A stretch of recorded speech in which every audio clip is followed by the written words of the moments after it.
Hello everyone, this is Amandeep Kumar. Welcome back to our channel Netify biology. तो आज हम लोग देखने वाले हैं बायोमोलिकुल्स का लेक्चर नंबर 4, जिसमें कि हम लोग डिटेल स्टडी करने वाले हैं प्रोटीन के बारे में और अमाइनो एसिड्स के बारे में, और साथ ही साथ इसके कुछ क्वेश्चंस भी देखेंगे, पीवाईक्यूज वगैरह भी देखेंगे। चलो जल्दी से एनसीईआरटी को निकाल लो और हाईलाइटर को भी साथ में निकाल लेना। एनसीईआरटी में जो जो इंपॉर्टेंट पॉइंट्स हो उसे हाईलाइट करते जाना, और जो पॉइंट्स एनसीईआरटी में ना लिखे हुए हो उसे एनसीईआरटी में नोट डाउन करते जाना। तो चलो स्टार्ट करते हैं, ज्यादा टाइम को ना वेस्ट करते हुए। स्टार्ट करने से पहले एक चीज ध्यान देना, ये हमारा टेलीग्राम चैनल, यहाँ पे तुम लोग ज्वाइन हो जाना, जहाँ पे तुम्हें इस क्लास का पीडीएफ वगैरह मिल जाएगा। और ये हमारा इंस्टाग्राम का चैनल, तुम लोग यहाँ पर भी ज्वाइन हो सकते हो, जहाँ पे तुम्हें डेली के शॉर्ट्स देखने को मिल जाएंगे, शॉर्ट ट्रिक्स देखने को मिल जाएंगे, और एनसीईआरटी के कुछ हैक्स देखने को मिल जाएंगे। ठीक है, चलो स्टार्ट करते हैं अमाइनो एसिड से। ठीक है, amino acid are substituted methane. There are 4 substituted group occupying the 4 valency position. These are hydrogen, carboxyl group, amino group and a variable group designated as R group. ठीक है, अब ये line का 3 का मतलब समझो, फिर आगे हम लोग देखते हैं ये 2 लाइन का मतलब क्या है। ठीक है, तो देखो, जो अमाइनो एसिड है वो बना होता है हमारा मीथेन से। ठीक है, अब मीथेन से बना होता है, कहने का क्या मतलब है भाई? पहले हम लोग मीथेन का स्ट्रक्चर देखते हैं कैसा होता है। ये देखो, ये हमारे पास मीथेन है। ठीक है, ये हमारे पास मीथेन है। ठीक है, अब हम लोग क्या करते हैं ना, सब्स्टिट्यूट करते हैं। एक वर्ड देखो यहाँ पे तुमको 2 जगह मिलेगा देखने को, एक ये देखो सब्स्टिट्यूटेड, सब्स्टिट्यूटेड। ठीक है, इसका मतलब क्या होता है? फिर देखो यहाँ पे सब्स्टिट्यूएंट, इसका मतलब क्या होता है पहले ये समझो। सब्स्टिट्यूएंट का मतलब होता है ना, देखो यहाँ पे लिख रहे हैं, एक आया। ठीक है, तो क्या हुआ? एक गया, एक आया और एक गया। मतलब एक आ रहा है तो दूसरा जा रहा है, दूसरा आ रहा है, मतलब एक आ रहा है तो दूसरा जा रहा है, एक जा रहा है तो दूसरा आ रहा है। ये हुआ इसका कहने का मतलब। अच्छा, अब ये आ रहा है और जा रहा है, कौन आ रहा है भाई? तो ग्रुप आ रहा है। कौन सा? तो जो कार्बन है ना, कार्बन से लगे जो हाइड्रोजन है, ये हाइड्रोजन, ये हाइड्रोजन, ये हाइड्रोजन, ये हाइड्रोजन। ठीक है, यहाँ पर क्या होता है, हाइड्रोजन का क्या होता है? सब्स्टिट्यूशन होता है। मीथेन के हाइड्रोजन का सब्स्टिट्यूशन होता है। अब किससे सब्स्टिट्यूशन होता है वो देखो, वो होता है, ये जो कार्बन है, ये कार्बन वही रह जाएगा, एक हाइड्रोजन है, ये एक हाइड्रोजन यही रह जाएगा। ठीक है, अब एक हाइड्रोजन का सब्स्टिट्यूशन होता है कार्बोक्सिलिक ग्रुप से, यानी एसडी ग्रुप भी कह सकते हो। एक होता है हमारा अमाइनो ग्रुप से, और एक होता है आर ग्रुप से, जो कि क्या है हमारे पास? वेरिएबल है। ठीक है, जो कि क्या है? वेरिएबल है। ये था हमारे पास मीथेन, और ये क्या है हमारे पास? Basic structure of amino acid है ये। ठीक है, क्या ये basic structure of amino acid, जिसको हम लोग क्या बोलते हैं, जो हम लोग ने पढ़ा अभी, substituted amino acid, sorry substituted methane, amino acid नहीं, सब्स्टिट्यूटेड मीथेन। यानी कि जो मीथेन है उसमें क्या किया गया है? सब्स्टिट्यूशन किया गया है और फॉर्मेशन किया गया है बेसिक अमाइनो एसिड का। ठीक है, अब ये लाइन पढ़ो, अब ये लाइन अच्छा समझ में आएगा। अब देखो यहाँ पे क्या कहता है, ये लाइन कह रहा है कि amino acid are substituted methane. Amino acid जो बना है वो सब्स्टिट्यूटेड मीथेन से बना है। देयर 4 सब्स्टिट्यूटेड ग्रुप, यहाँ पे 4 सब्स्टिट्यूटेड ग्रुप होते हैं, जो कि ऑक्युपाई करता है 4 वैलेंसी और पोजीशन। यानी कि कहने का मतलब है, जो मीथेन का जो कार्बन है उसका होता है 4 वैलेंसी। अब उसका 4 वैलेंसी को फुलफिल करने के लिए आते हैं हमारे पास 4 हाइड्रोजन। उसी तरह से यहाँ पर अमाइनो एसिड यानी सब्स्टिट्यूटेड मीथेन के वैलेंसी को फुलफिल करने के लिए आते हैं हमारे पास 4 ग्रुप। कौन कौन सा है? तो एक होता है हमारे पास कार्बोक्सिलिक ग्रुप, एक होता है अमीनो ग्रुप, एक होता है हाइड्रोजन, एक होता है आर, जो कि वेरिएबल होता है, ये चेंज होते रहता है हमेशा। ठीक है, अब ये जैसे जैसे आर चेंज होगा वैसे वैसे अमीनो एसिड का नाम भी चेंज होते जाएगा, दूसरा अमीनो एसिड बनते चल जाएगा। ठीक है, अच्छा उसके बाद देखो वही लिखा है, this are hydrogen, carboxylic group, amino group and variable designated as, variable group designated as R group. एक वेरिएबल ग्रुप होता है जिसको हम लोग आर ग्रुप के नाम से जानते हैं। ठीक है, ये हो गया। उसके बाद कहता है amino acid are organic compound. Amino acid जो होता है वो ऑर्गेनिक कंपाउंड होता है, क्यों? क्योंकि इसके पास क्या है? अमीनो ग्रुप है, एसिडिक ग्रुप है, और एसिडिक ग्रुप है। एसिडिक ग्रुप कौन सा है? तो हमारे पास कार्बोक्सिलिक ग्रुप है। ठीक है, अच्छा, as substituent on the same carbon, जो कि सेम कार्बन पे मीथेन, सेम कार्बन कहने का मतलब क्या है? जो कार्बन मीथेन के पास था वही कार्बन यहाँ पर भी है, जो कार्बन मीथेन के पास था वही कार्बन यहाँ पर भी है। ये कह रहा है सेम कार्बन पे ही क्या होता है? सब्स्टिट्यूशन होता है। किसका? तो अमीनो ग्रुप का किससे? मीथेन के हाइड्रोजन से, और एसिडिक ग्रुप का किससे? तो मीथेन के हाइड्रोजन से। ठीक है, सेम कार्बन पे जिसको हम लोग कहते हैं अल्फा कार्बन नाम देते हैं, और उसी को हम लोग अल्फा अमीनो एसिड्स के भी नाम से जानते हैं। यानी कहने का हम लोग यहाँ पे सिंपल से इसको याद रखने के लिए ऐसे बोल सकते हैं कि जितना भी हम लोग अभी पढ़ना, जितना भी अमीनो एसिड हम लोग स्टडी करते हैं, वो सारे के सारे अल्फा अमीनो एसिड ही होते हैं। ठीक है, अब based on the nature of R group, R group के नेचर पे हम लोग ने बहुत सारे अमीनो एसिड्स के टाइप्स देखे हैं, जो कि हमारे पास 20 टाइप्स के हम लोग को पढ़ने को है। मतलब कि हम लोग जो डिस्कवर हुआ है अमीनो एसिड्स का टाइप, 20 टाइप्स के अमीनो एसिड डिस्कवर हो चुके हैं, वही देखेंगे। और वो सारे डिस्कवर कैसे हुए भाई, तो आर ग्रुप जो है ना, जैसे देखो यहाँ पे जो अमीनो एसिड का स्ट्रक्चर है, इसमें जो आर ग्रुप है, इसी आर ग्रुप का पे जो आर ग्रुप है ना, इसमें क्या किए हम लोग, अलग अलग कंपाउंड को यहाँ पे रख दिए। ठीक है, कभी हाइड्रोजन को रख दिए, कभी मीथेन को रख दिए, कभी हाइड्रोक्सिल मीथेन को रख दिए, ऐसे कर करके हम लोग चेंज करते गए और 20 अमीनो एसिड का फॉर्मेशन कर लिए हैं। ठीक है, अब वो कौन कौन से 20 है हम लोग आगे हम लोग पढ़ेंगे। ठीक है, चलो हम फिलहाल चलते हैं एक क्लासिफिकेशन पे, क्योंकि अमीनो एसिड्स का ही क्लासिफिकेशन है, और क्लासिफाई करता है पहले अमीनो एसिड को 2 पार्ट में। कौन कौन सा, हाइड्रोफिलिक पार्ट और हाइड्रोफोबिक पार्ट। हाइड्रोफिलिक और हाइड्रोफोबिक ये हम लोग सेल वाले चैप्टर में पढ़े थे। कहां पर, तो जो प्लाज्मा मेम्ब्रेन का जो हम लोग पढ़ रहे थे ना, प्लाज्मा मेम्ब्रेन कैसा होता है क्या होता है, वहां पर भी था ये टर्म्स हाइड्रोफिलिक और हाइड्रोफोबिक। ठीक है, फिर भी बता दे रहे हैं, हाइड्रोफिलिक, फिलिक यानी होता है लविंग, फोबिक यानी कि डर। ठीक है, तो पानी से जो डरता है उसको बोल दिया हाइड्रोफोबिक, पानी से जो प्यार करता है उसे बोल दिया हाइड्रोफिलिक। ठीक है, अच्छा हाइड्रोफिलिक ऐसा अमीनो एसिड जो पानी में घुल जाए उसे हम लोग बोल देंगे हाइड्रोफिलिक, यानी कि पोलर मॉलिक्यूल्स। अच्छा, ऐसा अमीनो एसिड जो पानी में ना घुल पाए उसे बोल देंगे हाइड्रोफोबिक, यानी कि नॉन पोलर मॉलिक्यूल्स। ठीक है, ये हो गया। अब नेक्स्ट आता है हाइड्रोफिलिक जो है, हाइड्रोफिलिक अमीनो एसिड, उसके भी 3 टाइप्स होते हैं। कौन कौन सा, तो निगेटिवली चार्ज यानी कि acidic, positively charge amino acid यानी कि बेसिक, और या एक होता है न्यूट्रल चार्ज, जो कि न्यूट्रल अमीनो एसिड को इस पे कोई भी चार्ज नहीं होता है। देखो यहाँ पॉजिटिवली चार्ज लिखा हुआ है, गलत है, इसको लोग चेंज कर रहे हैं। ठीक है, ये न्यूट्रल है।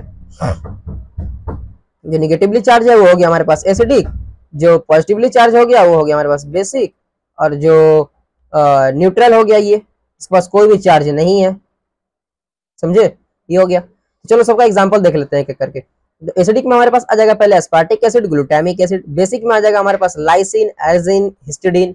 न्यूट्रल में आ जाएगा हमारे पास सेरिन, थ्रियोनाइन, एस्पाराजिन, ग्लूटामाइन, फिर सिस्टीन, ये सब आ जाएंगे। ठीक है, अब देखो उसी तरह से जैसे कि हम लोग ने हाइड्रोफिलिक को 3 पार्ट में बांटा, उसी तरह से हाइड्रोफोबिक को हमने 2 पार्ट में बांटा।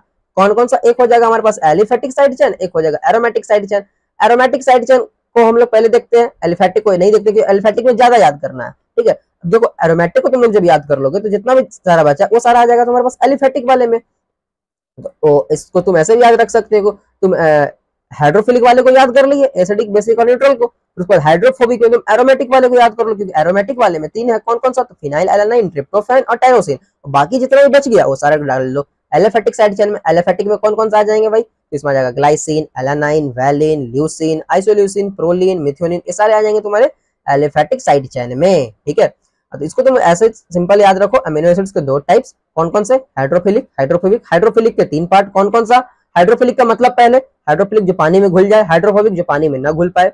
अच्छा, अब पानी में जो घुल जाए उसके 3 टाइप्स, कौन कौन सा, तो एसिडिक, बेसिक, न्यूट्रल। हाइड्रोफोबिक जो पानी में ना घुल पाए उसके 2 टाइप्स, कौन कौन सा, तो एलिफेटिक और एरोमेटिक। अच्छा, एरोमेटिक में भी कितने कौन कौन से आते हैं, तो 3, कौन कौन सा, फिनाइल एलानाइन, ट्रिप्टोफैन और टायरोसिन। ठीक है, बाकी जो बच गया वो हो जाएगा मेरा एलिफेटिक। ठीक है, तो ये हो गया हमारे पास अमीनो एसिड का क्लासिफिकेशन। हम लोग चलते हैं नेक्स्ट आगे। नेक्स्ट देखो आर ग्रुप का एग्जांपल दिया हुआ है। आर ग्रुप का एग्जांपल कहने का मतलब कि क्या है, जैसे कि हम लोग आर ग्रुप को चेंज करते जा रहे हैं, वैसे वैसे कुछ एग्जांपल्स अमीनो एसिड्स का दिया हुआ वो देख रहे हैं। ठीक है, तो आर के जगह पे जब हम लोग ने हाइड्रोजन रखा, आर के जगह पे हमने मीथेन रखा, आर के जगह पे हमने हाइड्रोक्सिल मीथेन रखा, हाइड्रोक्सी मीथेन रखा, तब क्या हुआ देखो। ठीक है, जब हम लोग ने हाइड्रोजन को रखा तो इसका नाम दे दिए ग्लाइसिन, जब हम लोग ने मीथेन रखा तो नाम दे दिए एलानाइन, जब हमने हाइड्रोक्सी मीथेन रखा तो इसका नाम दे दिए सेरिन। ठीक है, अच्छा तुम इसे याद रख सकते हो इस प्रकार से, कुछ GAS गैस से तुम लोग इसे याद रख सकते हो। तो कैसे भाई, तो देखो H होता है छोटा, मॉलिक्यूलर वेट भी देखो, हाइड्रोजन का मॉलिक्यूलर वेट सबसे कम, उससे ज्यादा मॉलिक्यूलर वेट तुम्हारा मीथेन का, उससे ज्यादा मॉलिक्यूलर वेट हाइड्रोक्सी मिथाइल का। ठीक है, हाइड्रोक्सी मिथाइल का उससे ज्यादा होगा मॉलिक्यूलर वेट। ठीक है, देखोगे ना सबसे कम उससे ज्यादा मॉलिक्यूलर वेट होगा। ठीक है,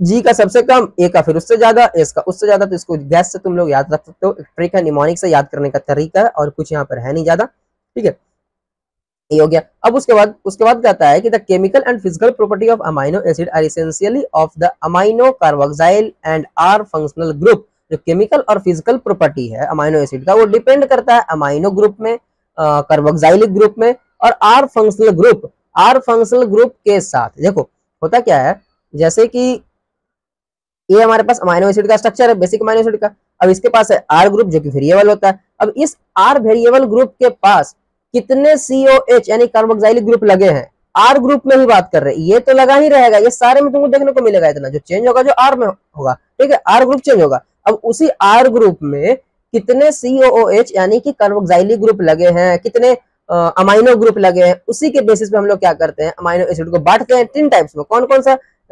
acidic amino acid, basic amino acid और न्यूट्रल अमाइनो एसिड, जो कि हमने पढ़ लिया है पहले ही, ठीक है। बट कैसे होता है वो हम लोग अब पढ़ रहे हैं, अब देखने को मिल रहा है। देखो वही कह रहा है कि based on the number of amino acid and carboxylic group. अब जो अमाइनो ग्रुप और कार्बोक्सिलिक ग्रुप के नंबर के बेसिस पे हमने क्या किया, अमाइनो एसिड को 3 टाइप्स में बांटा, एसिडिक में, बेसिक में और न्यूट्रल में। एसिडिक में आ जाएगा मेरा एस्पार्टिक एसिड, बेसिक में आ जाएगा लाइसिन, न्यूट्रल में आ जाएगा वैलिन। ये तो हम लोग ने पढ़ लिया पहले ही, ठीक है। अब आर ग्रुप में कैसे कैसे ये सब आता है, कैसे कैसे अरेंज होता है, ये हम लोग देख रहे हैं, ठीक है। तो देखो यहाँ पर ये दिया है, जैसे कि ये देखो, ये हमारे पास यहाँ पे कार्बन है, यहाँ देखो ये वाला कार्बन है, इससे जुड़ा हुआ एक हाइड्रोजन, इससे जुड़ा है एक NH2 ग्रुप, एक होता है COH ग्रुप, ठीक है। बाकी नीचे वाला जो पोर्शन है, ये हो गया हमारे पास आर ग्रुप। अब इसी आर ग्रुप में जब देखा गया तो एक और COOH देखने को मिला, यानी कि COOH का मात्रा हो गया 2 पूरे अमाइनो एसिड में, और NH2 का मात्रा हो गया 1। NH2 से क्या होता है कि उसका बेसिक नेचर बढ़ता है, और COH की मदद से क्या होता है, उसका एसिडिक नेचर बढ़ता है। तो COH का मात्रा जब ज्यादा है, यानी कहने का मतलब है कि उस अमाइनो एसिड का एसिडिक नेचर है, वो अमाइनो एसिड कैसा नेचर का है, एसिडिक नेचर का है, ठीक है, एसिडिटी उसका ज्यादा है, ठीक है। तो ये कैसा हो गया हमारे पास, एसिडिक अमाइनो एसिड। उसी तरह से यहाँ पर भी देखा गया, यहाँ पर भी क्या है, ये जो कार्बन है इससे लगा हुआ है एक H, एक NH2, एक COH, लेकिन जो R ग्रुप है उसमें एक COOH ग्रुप देखने को मिला एक और, यानी क्या हुआ, उसके एसिडिक नेचर को क्या किया, बढ़ा दिया, इंक्रीज कर दिया, तो वो अमाइनो एसिड कैसा हो गया, एसिडिक अमाइनो एसिड हो गया, ठीक है। बाकी अब फिर अब यहाँ देखो, ये तुम्हारा बेसिक का एग्जाम्पल है। इधर इसमें क्या किया, देखो इसमें भी वही चीज सेम है, एक कार्बन से हाइड्रोजन जुड़ा है, NH2 ग्रुप जुड़ा है, COH ग्रुप जुड़ा है, बाकी नीचे R ग्रुप है। तो R ग्रुप में जब देखा गया ना, तो यहाँ पे तुमको नाइट्रोजन वगैरह ज्यादा देखने को मिला, NH2 ग्रुप ज्यादा देखने को मिला, इसमें भी NH तुमको ज्यादा देखने को मिला, इसमें भी NH तुमको देखने को मिला। तो NH क्या किया, उसके बेसिक नेचर को क्या किया, बढ़ा दिया, उस अमाइनो एसिड के बेसिक नेचर को बढ़ा दिया। तो उसको हमने क्या नाम दे दिया, बेसिक अमाइनो एसिड नाम दे दिया, जिसका एग्जांपल हो जाएगा एर्जिन, हिस्टिडीन, लाइसिन, ये सब नाम दे देंगे, ठीक है। उसी तरह से कुछ ऐसे अमीनो एसिड होते हैं जिसमें कि कार्बन तो है, कार्बन से COO माइनस ग्रुप भी जुड़ा हुआ है, NH2 ग्रुप भी जुड़ा हुआ है और H ग्रुप भी जुड़ा हुआ है, लेकिन जो R ग्रुप है ना, इसमें एक एरोमेटिक रिंग तो आ रहा है, ठीक है। देखो तीनों में देखने को तुमको मिलेगा, एरोमेटिक रिंग तीनों में है, ठीक है, लेकिन एरोमेटिक रिंग तो है, उसके साथ साथ एक CH2 ग्रुप भी है। यहाँ OH ग्रुप इससे ज्यादा है, CH2OH है, इसमें CH2, C double bond CH, NH group भी आ रहा है, ठीक है। तो इसके अकॉर्डिंग क्या कर रहे हैं हम लोग, इसका नामांकन कर रहे हैं, लेकिन एरोमेटिक रिंग के होने के कारण इस अमीनो एसिड का नाम दे रहे हैं हम लोग एरोमेटिक अमीनो एसिड, जिसमें आएगा कौन, 3 ही होता है एरोमेटिक वाला, कौन कौन सा, तो फिनाइल एलानाइन, टायरोसिन और ट्रिप्टोफैन, ठीक है। तो सिंपल वाला हो गया फिनाइल एलानाइन, एक OH आ जाएगा तो टायरोसिन। अच्छा, अगर थोड़ा सा कम्प्लेक्स हो गया, 2 रिंग देखो, अगर देखोगे अच्छे से तो यहाँ पे 2 रिंग देखने को मिलेगा, एक 5 मेंबर रिंग और एक 6 मेंबर रिंग, तो इसको हम लोग बोल देंगे ट्रिप्टोफैन, ठीक है। तो ये हो गया हमारे पास एरोमेटिक अमीनो एसिड, ठीक है, ये हो गया हमारे पास कंप्लीट। अब हम लोग देखते हैं अमीनो एसिड्स को और हम लोग क्लासिफाई करते हैं फर्दर कुछ बेसिस पे। तो देखो बेसिस क्या है ना अमीनो एसिड को क्लासिफाई करने का, यहाँ पर जो बेसिस है वो बेसिस है सिंथेसाइज्ड बाय एनिमल। एनिमल उसको अपने बॉडी के अंदर, एनिमल में ह्यूमन भी आते हैं, हम लोग भी हैं एनिमल्स ही, ठीक है। तो सिंथेसाइज्ड बाय एनिमल्स, एनिमल उसको सिंथेसाइज करता है अपने बॉडी के अंदर कि नहीं करता है। अगर उसको अपने बॉडी के अंदर उस अमीनो एसिड्स को अपने बॉडी के अंदर सिंथेसाइज कर लिया तो नॉन एसेंशियल हो गया, ठीक है। क्योंकि जब हमारे बॉडी ने उसे खुद बना ही लिया तो उसे बाहर से लेने की क्या जरूरत है, कोई जरूरत नहीं है।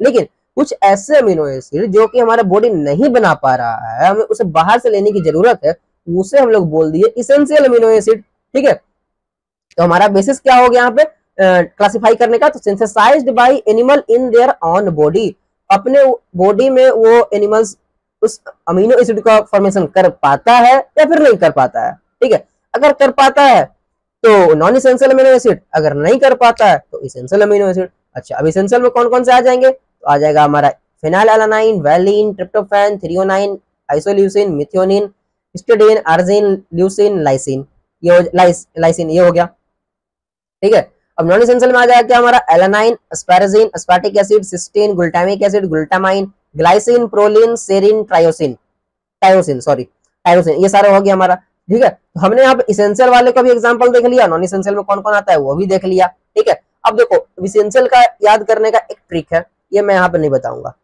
इसका ट्रिक जानने के लिए तुम लोग मुझे कमेंट में लिखना इसेंशियल, तो मैं इसका इसेंशियल का मतलब इसेंशियल वाले जो अमीनो एसिड है उसको याद करने का एक ट्रिक बना दूंगा, उसको शॉर्ट्स बना दूंगा। ठीक है, तो कमेंट तुम लोग करोगे क्या, इसेंशियल। जब ये इसेंशियल करोगे तो मैं क्या करूंगा, मुझे पता चल जाएगा कि हाँ तुम लोग को ट्रिक की आवश्यकता है, और तो मैं इस पे शॉर्ट्स वीडियो बना दूंगा। और अगर तुम्हें ट्रिक पता भी है तो तुम वो भी कमेंट कर सकते हो, तुम वो भी बना सकते हो। ठीक है, बता सकते हो, मैं वही जो तुम्हारा ट्रिक रहेगा उसी ट्रिक में ही मैंने तो शॉर्ट्स बना दूंगा। ठीक है, चलो अब चलते हैं आगे की ओर।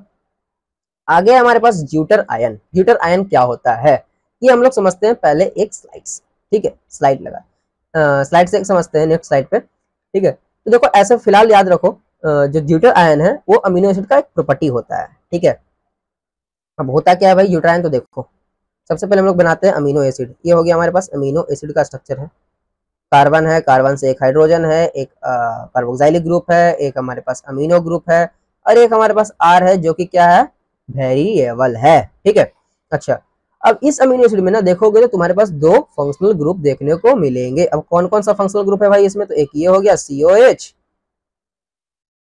एक ये फंक्शनल ग्रुप है, एक NH2 ये फंक्शनल ग्रुप है ना, दो फंक्शनल ग्रुप देखने को तुमको मिल जाएगा। अच्छा थोड़ा सा ज्यादा हो गया, एक मिनट रुक जाओ। ठीक है, चलो अब देखो C double bond O single bond O single bond H। ठीक है, ये हो गया मेरा COH का स्ट्रक्चर, और यहाँ पे स्ट्रक्चर है ये मेरा NH2 का HH। ठीक है, ये हो गया। अब देखो होता क्या है, अगर तुम कोशिश करोगे ना कि यहाँ पे जो ऑक्सीजन है ये किसी एक हाइड्रोजन को ले नहीं पाएगा। क्यों, क्योंकि जो ऑक्सीजन होता है वो दो बॉन्ड ही बनाता है, दो से ज्यादा बॉन्ड तो बना नहीं पाता है। तो होता क्या है यहाँ पर, दो बॉन्ड जब ज्यादा बना नहीं पाता है, ठीक है, अच्छा तो अगर हम इस पे एक और बॉन्ड लगा भी देते हैं तो ऑक्सीजन के पास क्या हो जाएगा, प्लस चार्ज आएगा। तो ऑक्सीजन के पास प्लस चार्ज भी क्या होता है, अनस्टेबल होता है। अच्छा तो बेटर क्या है भाई, बेटर है कि यहाँ पर से एक हाइड्रोजन निकल जाए और ऑक्सीजन पे माइनस चार्ज आ जाए, दो लोन पेयर रह जाए, ये बेटर है। अच्छा अब ये जो माइनस चार्ज आ जाए वो रेजोनेंस में भी चल जाएगा तो ज्यादा स्टेबल हो जाएगा। ठीक है, ये चीज होगा, है ना। एक मिनट इरेज हो गया, रुक जाओ। ठीक है, अच्छा अब यहाँ पर देखो, यहाँ पर जो NH2 है ना इसमें क्या होगा कि एक H आएगा। क्यों आएगा भाई, क्योंकि इसके पास क्या है, एक लोन पेयर है, ये एक्सेप्ट कर सकता है, इसके पास वैकेंट ऑर्बिटल भी है। ठीक है, तो जब ये एक्सेप्ट करेगा ना तो कुछ इसका स्ट्रक्चर ऐसा हो जाएगा और इस पे आ जाएगा प्लस चार्ज। ठीक है, ये क्या कर लिया, हाइड्रोजन को एक्सेप्ट कर लिया, और COO क्या कर लिया, COOH क्या कर लिया, अपना हाइड्रोजन को डोनेट कर दिया। अब किसको डोनेट किया भाई, तो देखो ना दोनों तो एक ही ग्रुप में, मतलब जो COH और NH2 दोनों तो एक ही कंपाउंड पे, ये डोनेट किया, ये एक्सेप्ट किया, सिंपल, दोनों एक ही जगह। तो ये COH वाला क्या किया, डोनेट किया, और ये NH2 क्या किया, एक्सेप्ट किया। ठीक है, अच्छा ये किया। अब देखो क्या होता है, ये जो अमीनो एसिड है ना इसको हम लोग क्या किए, एक सिंपल सॉल्यूशन में डाल दिए। ठीक है, और कंडीशन कैसा है अभी, नॉर्मल कंडीशन है।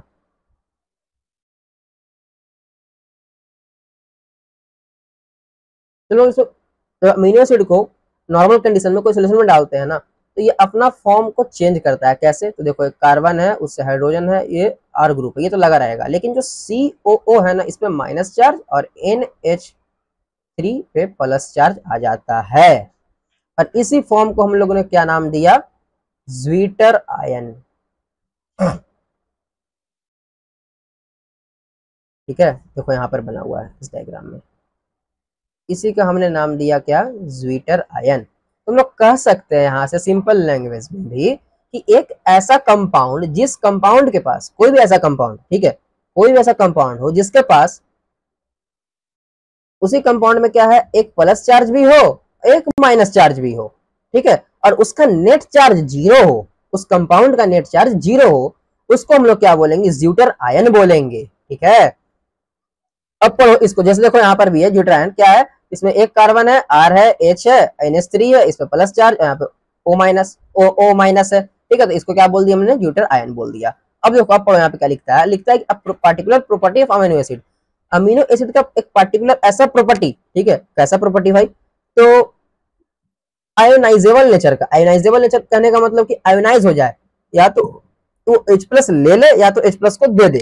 ठीक है, या फिर कह सकते हो या तो उसके ऊपर प्लस चार्ज आ जाए या तो उसके पास माइनस चार्ज आ जाए। तो ये किसके पास है, अमीनो एसिड का जो आयोनाइजेबल प्रॉपर्टी है वो किसके पास है, तो वो प्रॉपर्टी NH3 के पास है। अमीनो एसिड में जो आयोनाइजेबल प्रॉपर्टी है वो किसके पास है, तो NH2 के पास है और COOH के पास है। ठीक है, NH2 क्या करेगा, H प्लस को एक्सेप्ट करेगा, COOH क्या करेगा, H प्लस को डोनेट करेगा। ठीक है, तो hence in the solution of a different pH, जब हम लोग ने डिफरेंट पीएच में देखा, कभी पीएच को बढ़ाया कभी पीएच को घटाया, तो जो स्ट्रक्चर है अमीनो एसिड का वो भी क्या होता है, चेंज होते चल जाता है। तो देखो ज्यूटर आयन है, जब हमने पीएच को बढ़ाया तो इसका जो स्ट्रक्चर था वो एनायनिक बन गया, जब हम लोग ने इसका पीएच को घटाया तो स्ट्रक्चर जो था वो कैटायनिक बन गया। समझा, ये हो गया। उसके बाद zwitter ion is a molecule, zwitter ion एक ऐसा मॉलिक्यूल है विद फंक्शनल ग्रुप, जिसमें कि फंक्शनल ग्रुप होता है जिसके पास एटलीस्ट एक पॉजिटिव और एक नेगेटिव इलेक्ट्रिकल चार्ज होना चाहिए, और नेट चार्ज जो है वो पूरे मॉलिक्यूल का 0 होना चाहिए। तो ये था हमारा ज्यूटर आयन का कॉन्सेप्ट, जो कि यहाँ पे हमारा कंप्लीट हुआ। अब हम लोग चलते हैं नेक्स्ट आगे की ओर, जो कि हमारा प्रोटीन के बारे में। ठीक है, प्रोटीन आर पॉलीपेप्टाइड, प्रोटीन क्या है, एक पॉलीपेप्टाइड है। They are linear chain of amino acid, तो जो प्रोटीन है वो एक लीनियर चेन होता है अमीनो एसिड का, लिंक्ड बाय पेप्टाइड बॉन्ड। अच्छा, अब linear chain of amino acid and linked by peptide bond कहने का मतलब क्या होता है ये समझो। अच्छा, इसको समझने से पहले एक और लाइन है, इसको भी समझ ही लेते हैं क्या है। Each protein is a polymer of amino acid. चलो अब समझते तीनों लाइन को क्या कहता है। तो देखो भाई क्या है इसमें, इसमें कहता है कि तो जो प्रोटीन है वो एक लीनियर चेन है। ठीक है, अब जो प्रोटीन का जो मोनोमर है ना वो अमीनो एसिड होता है, यानी कि अमीनो एसिड से जुड़ के बहुत सारे अमीनो एसिड, ये ऐसे ऐसे देखो जो गोल है वो अमीनो एसिड है। ठीक है, ये बहुत सारे अमीनो एसिड से जुड़ के बहुत सारा जुड़ के क्या किया, एक प्रोटीन का फॉर्मेशन किया। ठीक है, प्रोटीन का फॉर्मेशन कर दिया। अब कहता है कि जो ये एक अमीनो एसिड और ये एक अमीनो एसिड, यानी कि एक ये अमीनो एसिड एक ये अमीनो एसिड, अरे दोनों जुड़ता कैसे है, तो जुड़ता है पेप्टाइड बॉन्ड से। इस बॉन्ड का नाम दिए हम लोग पेप्टाइड बॉन्ड। जैसे कि कार्बोहाइड्रेट में हम लोग ने देखा था ग्लूकोज ग्लूकोज जुड़ता है तो किस उस बॉन्ड का नाम दिए थे हम लोग ग्लाइकोसिडिक बॉन्ड। उसी तरह से प्रोटीन में जब एक अमीनो एसिड दूसरे अमीनो एसिड से जब जुड़ता है तो उस बॉन्ड का हमने नाम दिया पेप्टाइड बॉन्ड। ठीक है, तो वही कह रहा है यहाँ पे। अब there are linear chain of amino acid, amino acid का बहुत सारा लीनियर चेन होता है जो कि जुड़ा होता है पेप्टाइड बॉन्ड से। ठीक है, और जो प्रोटीन होता है वो पॉलीमर होता है अमीनो एसिड का, यानी कि जो प्रोटीन बना होता है वो अमीनो एसिड के जुड़ने से ही बनता है, यानी कि बहुत सारे अमीनो एसिड जब मिलता है तो उसे हम लोग क्या कहते हैं, प्रोटीन कह देते हैं। ठीक है, अब हम लोग देखते हैं स्ट्रक्चर ऑफ प्रोटीन, प्रोटीन का स्ट्रक्चर कैसा होता है। There are 20 types of amino acid, हम लोग तो पहले पढ़ लिया है, जो अमीनो एसिड होता है वो 20 टाइप्स का होता है, यानी 20 प्रकार के अमीनो एसिड होते हैं। अब वही 20 प्रकार के अमीनो एसिड से मिल करके बहुत सारे हजारों हजार प्रोटीन का फॉर्मेशन होता है। ठीक है, तो देखो अब कहता है there are 20 types of amino acid, protein is heteropolymer not a homopolymer. जो ये लाइन एनसीईआरटी का है और ये बहुत ज्यादा ही इंपॉर्टेंट है। प्रोटीन क्या होता है, हेटेरोपॉलीमर होता है, ना कि होमोपॉलीमर होता है। ठीक है, इसे अच्छे से याद रखना इस लाइन को, इसलिए हम हाईलाइट भी कर दिए। Protein is a heteropolymer not a homopolymer. ठीक है, a homopolymer has only one type of monomer repeating n times, repeating number of times. ठीक है, अच्छा अब देखो हेटेरोपॉलीमर और होमोपॉलीमर का मतलब क्या है वो समझ लो। हेटेरोपॉलीमर कहने का मतलब हेटेरो मतलब अलग अलग, होमो मतलब सेम। ठीक है, पॉलीमर मतलब कि जो प्रोटीन है वो क्या है, अमीनो एसिड का पॉलीमर है। ठीक है, तो देखो कह रहा है यहाँ पर, इसका कहने का मतलब है कि जो प्रोटीन जो बना होता है ना वो बहुत सारे अलग अलग अमीनो एसिड से मिलकर के बनता है, ना कि एक ही अमीनो एसिड से मिलकर के बनता है। इसीलिए हम लोग प्रोटीन को कहते हैं क्या, हेटेरोपॉलीमर कहते हैं। अब ऐसा भी नहीं है कि सारे के सारे प्रोटीन है जो हेटेरोपॉलीमर होते हैं, कुछ होमोपॉलीमर होते हैं, लेकिन ज्यादातर हेटेरोपॉलीमर होते हैं। इसीलिए हम लोग प्रोटीन को हेटेरोपॉलीमर ही कहते हैं, ना कि होमोपॉलीमर कहते हैं। ठीक है, जो मेजोरिटी है मेजोरिटी को हम लोग लेके चल रहे हैं। मेजोरिटी में क्या होता है, हेटेरोपॉलीमर प्रोटीन ज्यादा देखने को मिलता है, होमोपॉलीमर वाला कम देखने को मिलता है। ठीक है, इसलिए हम लोग क्या कहते हैं, प्रोटीन इज ए हेटेरोपॉलीमर। ये एनसीईआरटी का भी लाइन है, ठीक है। और यहाँ पर वही चीज समझाया है, homopolymer has one type of monomer repeating number of times. जो होमोपॉलीमर होता है उसके पास एक टाइप का मोनोमर होगा, वही रिपीट करेगा बहुत बार, ठीक है। अच्छा, a peptide bond between amino acid is formed when carboxylic group of one amino acid react with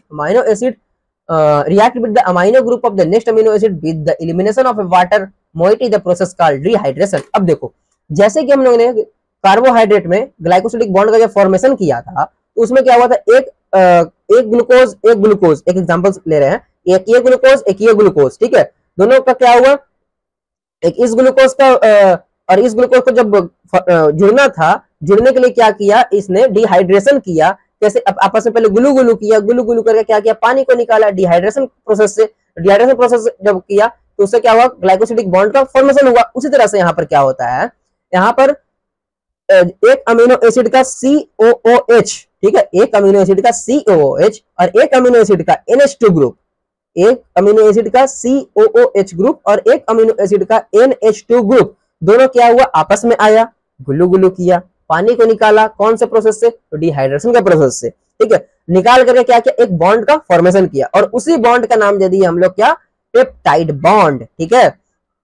जैसे कि हम लोग ने क्या किया था, वहां पर जो हम लोग देखा था माल्टोस वगैरह का जो स्ट्रक्चर को जब बना रहे थे, माल्टोस में क्या हो रहा था, एक ग्लूकोज था, दोनों, एक ग्लूकोज का C1 आ रहा था, एक ग्लूकोज का C4 कार्बन आ रहा था, दोनों आपस में आया, गुलू गुलू करके पानी निकाला और ग्लाइकोसिडिक बॉन्ड का फॉर्मेशन किया। उसी तरह से यहाँ पर भी एक अमीनो एसिड का COOH वाला ग्रुप आता है, दूसरे अमीनो एसिड का NH2 वाला ग्रुप आता है, दोनों आपस में आकर गुलू गुलू करता है, गुलू गुलू करके क्या होता है, पानी निकालता है। पानी निकालता है कौन से प्रोसेस से, डिहाइड्रेशन के प्रोसेस से। तो और उस प्रोसेस पानी निकाल दिया, पानी निकालने को जो बॉन्ड का जो फॉर्मेशन हुआ, उसी बॉन्ड को हमने क्या नाम दे दिया, पेप्टाइड बॉन्ड दे दिया, ठीक है।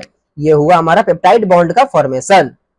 अब देखो नेक्स्ट आगे दिखाया है कैसे फॉर्मेशन होता है पेप्टाइड बॉन्ड का। वो तो एक ही अमीनो एसिड है, एक ही अमीनो एसिड है, ये अमीनो एसिड का आ गया मेरे पास COOH वाला ग्रुप, एक ही अमीनो एसिड का आ गया मेरा NH2 वाला ग्रुप। अब इसमें से हुआ क्या, जो देखो COO ये तो जुड़ा रह गया ऐसे ही, ठीक है, यहाँ भी OH था और यहाँ पे NH था, ठीक है। तो इसका H, NH का एक H आया और COOH का OH आया, ठीक है। तो आपस में ये दोनों जुड़ करके क्या किया, यहाँ पर से पानी को निकाल दिया। देखो यहाँ पर ये इसे घेर देते हैं ब्लैक कलर से, चलो देखो ये दोनों आपस में जुड़ा। अच्छा, इससे भी क्वेश्चन आ सकता है कि जो पहला वाला जो अमीनो एसिड था, या फिर ऐसा क्वेश्चन पूछ सकता है जो COOH ग्रुप था ना, उसमें से क्या निकला था, H निकला था कि OH निकला था, ऐसे क्वेश्चन पूछ सकता है। तो तुम लोग कॉमन सेंस लगाना कि जो अमीनो एसिड है उसके पास OH तो है नहीं, उसके पास तो सिर्फ H है। सॉरी, दूसरा अमीनो एसिड में जो अमीनो ग्रुप है, दूसरा अमीनो एसिड में जो अमीनो ग्रुप है उसके पास तो NH2 ग्रुप से निकालना है, तो NH2 ग्रुप के पास तो OH तो है नहीं, तो OH तो निकलेगा नहीं, सिर्फ निकलेगा वहां से H। अब बच क्या गया मेरे पास OH, तो OH कहां से निकला होगा, COOH में से निकला होगा, ठीक है। तो यहां से जब एक से निकला क्या OH, एक से निकला H, ठीक है, दोनों आपस में मिलकर क्या बन गया, पानी, ठीक है, वाटर। यहां से क्या हो गया, वाटर निकल गया, वाटर निकला, उस प्रोसेस को हमने नाम दिया डिहाइड्रेशन, और फॉर्मेशन हो गया कौन से बॉन्ड का, पेप्टाइड बॉन्ड का। तो ये देखो यहाँ पर पेप्टाइड बॉन्ड, ये तुम लोग को दिख रहा होगा C डबल बॉन्ड ONH, ये है तुम्हारे पास पेप्टाइड बॉन्ड का फॉर्मेशन, ठीक है। ये था हमारे पास फॉर्मेशन पेप्टाइड बॉन्ड। अब चलते हम लोग आगे, नेक्स्ट है peptide bond between amino acid is formed when the carboxylic OH group of one amino acid react with, ये तो वही वाला लाइन है, ठीक है, ये सेम लाइन रिपीट हो गया। नेक्स्ट देखो, if a protein is imagined as a line, then the left end is represented as the first amino acid and the right end represented as the last amino acid। अब देखो, जब protein हम लोग को ना, अब कोई प्रोटीन है, एक अमीनो एसिड है, ठीक है, ये A1 अमीनो एसिड है, चलो इसे हम लोग समझ रहे हैं एक स्लाइड से ऐड करके।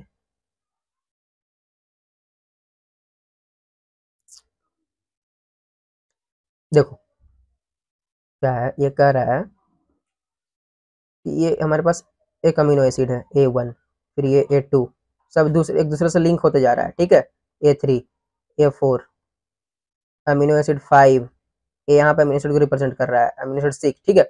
अब देखो ये क्या हुआ, एक अमीनो एसिड आपस में जुड़ते गया, ऐसे बहुत सारे अमीनो एसिड आपस में आके जुड़ते गया, ठीक है, dot dot dot amino acid आ गया मेरे पास 100, ठीक है, सब आपस में जुड़ते गए, ठीक है। और जुड़ने के बाद क्या हुआ, एक प्रोटीन का फॉर्मेशन हुआ। लेकिन ये कैसा प्रोटीन है, ये लीनियर प्रोटीन है, लीनियर प्रोटीन है, ठीक है। अच्छा, अब देखोगे ना इस लीनियर प्रोटीन में कह रहा है if a protein is imagined as a line, जब ये लीनियर प्रोटीन है, प्रोटीन को हमने इमेजिन कर लिया एक लाइन के जैसा, प्रोटीन का फॉर्मेशन हो गया लाइन के जैसा। अब क्या कहता है, then the left end is represented by the first amino acid and the right end represented as the last amino acid. अब देखो ये हमारे पास इधर लेफ्ट है, ये हमारे पास राइट है, ठीक है।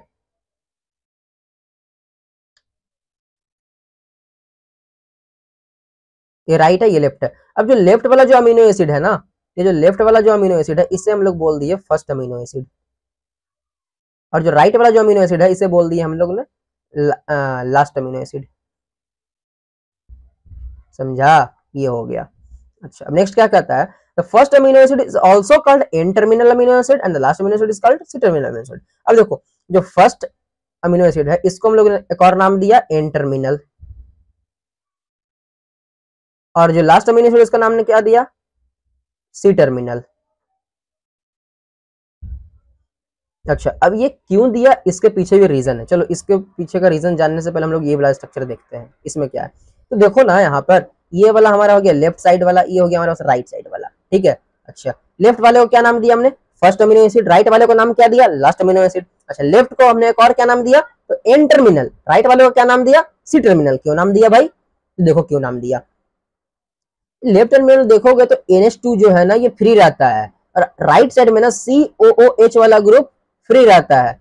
तो यहाँ पर जब COOH वाला ग्रुप फ्री है ना, इसलिए हमने इसे नाम दे दिया सी टर्मिनल, और यहाँ पे NH2 वाला ग्रुप है जो फ्री रहता है, इसलिए हमने नाम दे दिया एन टर्मिनल। ये किसी से लिंक ही नहीं करता। बाकी यहाँ पर देखोगे इस साइड वाला COOH ग्रुप है, इस साइड वाला NH2 ग्रुप, ये आपस में लिंक हो जाता है एक दूसरे से, और डिहाइड्रेशन करके क्या करता है, पानी को निकालता है और पेप्टाइड बॉन्ड का फॉर्मेशन करता है।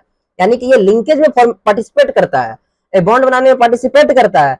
इसलिए हमने इस बॉन्ड को नहीं लिया है, कंसीडर नहीं किया है। ये वाला बॉन्ड को देखा तो ये कहीं पार्टिसिपेट ही नहीं कर रहा, कोई बॉन्ड का फॉर्मेशन कर ही नहीं रहा है, ये बॉन्ड फ्री बॉन्ड है, ठीक है। ये वाला जो ग्रुप है ये फ्रीली है। इस फ्री ग्रुप के चलते ही हमने नाम दिया है एन यानी नाइट्रोजन, यहाँ पे नाइट्रोजन है जिस एंड में उसको दे दिया एन इंड, जिसके एंड में कार्बन है उसको बोल दिया हमने सी टर्मिनल, ठीक है। सी इंड या सी टर्मिनल वही है, ठीक है। इसी के बेसिस पे हमने नाम दिया है लेफ्ट वाले को एन टर्मिनल और राइट वाले को सी टर्मिनल। समझे, ये था। अब नेक्स्ट देखो, प्रोटीन आर हेट्रोपॉलीमर, प्रोटीन है जो हेट्रोपॉलीमर होता है, यानी कि अलग अलग अमीनो एसिड से मिलकर बनता है, containing string of amino acid. Biologist describe the protein structure eight 4 level. अब जो बायोलॉजिस्ट हो जो है वो प्रोटीन के स्ट्रक्चर को 4 लेवल पे डिस्कस किए हैं। कौन कौन सा भाई, तो पहला प्राइमरी स्ट्रक्चर, दूसरा सेकेंडरी स्ट्रक्चर, फिर टर्सरी स्ट्रक्चर, फिर क्वाटरनरी स्ट्रक्चर। अब ये चारों के चारों स्ट्रक्चर को हम लोग एक एक करके पढ़ने वाले हैं डिटेल में, ठीक है। चलो सबसे पहले स्टार्ट करते हैं हम लोग प्रोटीन का प्राइमरी स्ट्रक्चर से। प्राइमरी स्ट्रक्चर क्या है, तो देखो primary structure of protein, primary structure is the description of basic structure of protein. जो प्राइमरी स्ट्रक्चर है वो डिस्क्रिप्शन है बेसिक स्ट्रक्चर ऑफ प्रोटीन का। प्रोटीन का मतलब बेसिक स्ट्रक्चर का जब हम बात करते हैं, जब भी मेरे दिमाग में ख्याल आता है प्रोटीन का बेसिक स्ट्रक्चर, तो ख्याल आ जाना चाहिए कि वो प्रोटीन का प्राइमरी स्ट्रक्चर है, ठीक है। यानी कि प्रोटीन का जो प्राइमरी स्ट्रक्चर है वही क्या होता है, प्रोटीन का बेसिक स्ट्रक्चर होता है।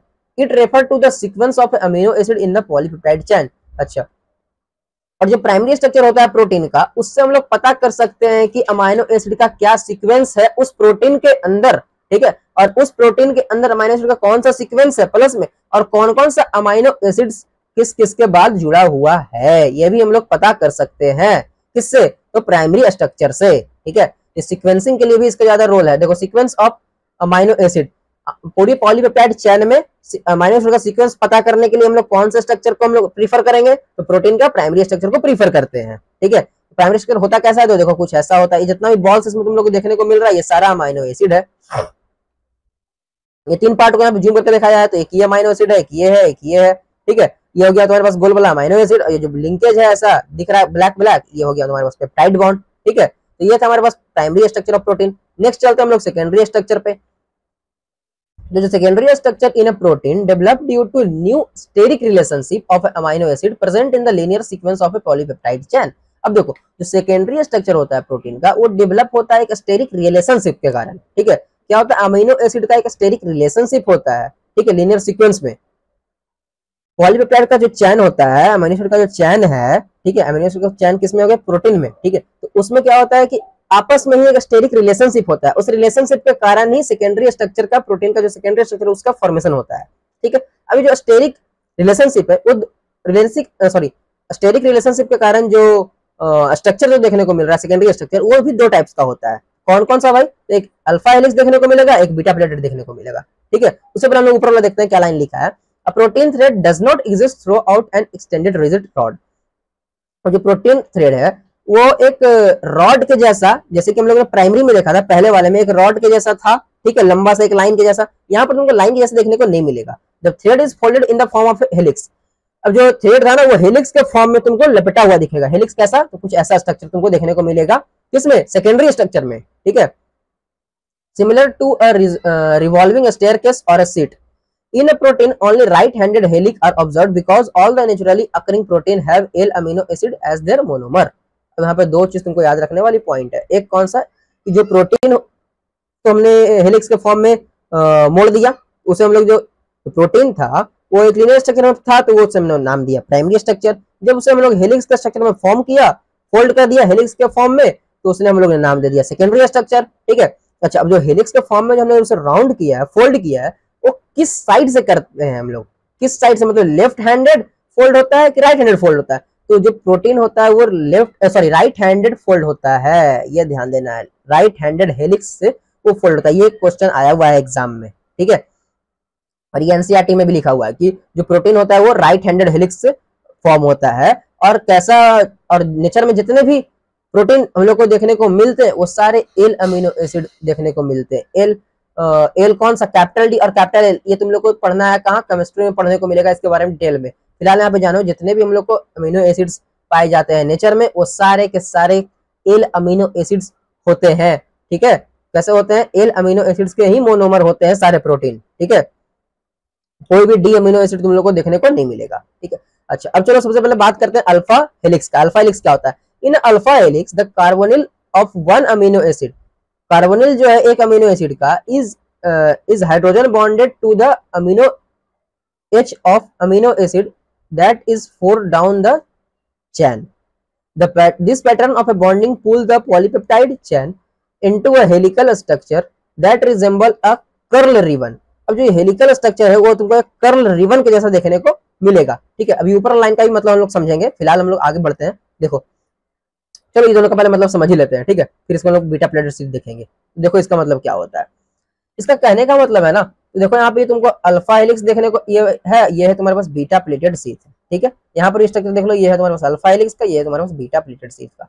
तो ये जो लाइन था ना, ये ऊपर वाला, in alpha helix the carbonyl of a one amino acid, ये तुमको स्ट्रक्चर से ही समझ में आएगा, डायग्राम से ही। तो हम लोग यहाँ पे लाइन भी पढ़ेंगे और डायग्राम को भी देखेंगे तो ज्यादा समझ में आएगा।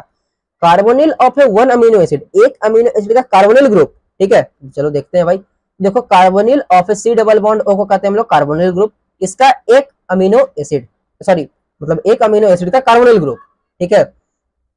It hydrogen bonded to the amino H of amino acid, ठीक है।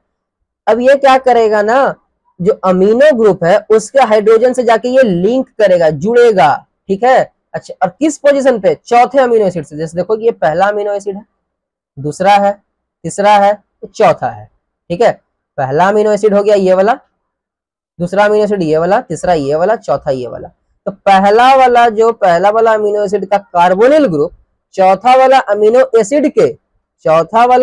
एसिड के अमीनो ग्रुप से हाइड्रोजन बॉन्डिंग करता है आपस में और एक हेलिक्स का फॉर्मेशन करता है। उसी को हम लोगों ने क्या नाम दिया, अल्फा हेलिक्स स्ट्रक्चर, ठीक है। तो यहाँ पर बेसिकली तुमको समझना था कि अल्फा हेलिक्स स्ट्रक्चर का फॉर्मेशन कैसे होता है। तो अल्फा हेलिक्स का स्ट्रक्चर का फॉर्मेशन कैसे होगा, तो पहला अमीनो एसिड का कार्बोनिल ग्रुप चौथा अमीनो एसिड के अमाइनो ग्रुप से हाइड्रोजन बॉन्डिंग करेगा आपस में और अल्फा हेलिक्स का फॉर्मेशन करेगा। उस तरह से देखो यहाँ पर भी एक ये पहला, दूसरा, तीसरा, चौथा, ठीक है। तो ऐसे कर करके क्या होगा, एक पहला का कार्बोनिल और चौथा का अमाइनो से जुड़ते जाएगा, हाइड्रोजन बॉन्डिंग होते जाएगा और ये हेलिक्स का फॉर्मेशन होते जाएगा। तो ये था हमारा अल्फा हेलिक्स। उसके बाद हम बात करते हैं एक और स्ट्रक्चर जो आता है सेकेंडरी में, वो आता है बीटा प्लेटेड शीट का। बीटा प्लेटेड शीट का वो कैसे फॉर्मेशन होता है? तो देखो इन बीटा प्लेटेड शीथ में क्या होगा, दो और दो से ज्यादा, two or more segment of a polypeptide chain line up next to each other forming a sheet like a structure held together by hydrogen bonding. देखो यहाँ पर भी हाइड्रोजन बॉन्डिंग होगा, वहां पर भी हाइड्रोजन बॉन्डिंग होगा, तो तुम इस बॉन्डिंग को याद रखना। पहले बॉन्डिंग को भी हाईलाइट कर रहे हैं, कैसा बॉन्डिंग होता है दोनों में, तो दोनों के दोनों में हाइड्रोजन बॉन्डिंग ही होता है, ठीक है। अच्छा अब देखो यहाँ पे ध्यान देना, पहले वाले में जो हाइड्रोजन बॉन्डिंग था किस किस के बीच था, तो पहला अमीनो एसिड 1 का कौन सा ग्रुप, C double bond O group, और चौथा अमीनो एसिड का नाइट्रोसो ग्रुप के आपस के बीच में क्या था, एच बॉन्डिंग था, ठीक है। ये किस में था, ये किसके बारे में लिखे हैं, ये लिखे हैं हम लोग अल्फा हेलिक्स के बारे में, ठीक है, एकदम शॉर्ट में, ठीक है।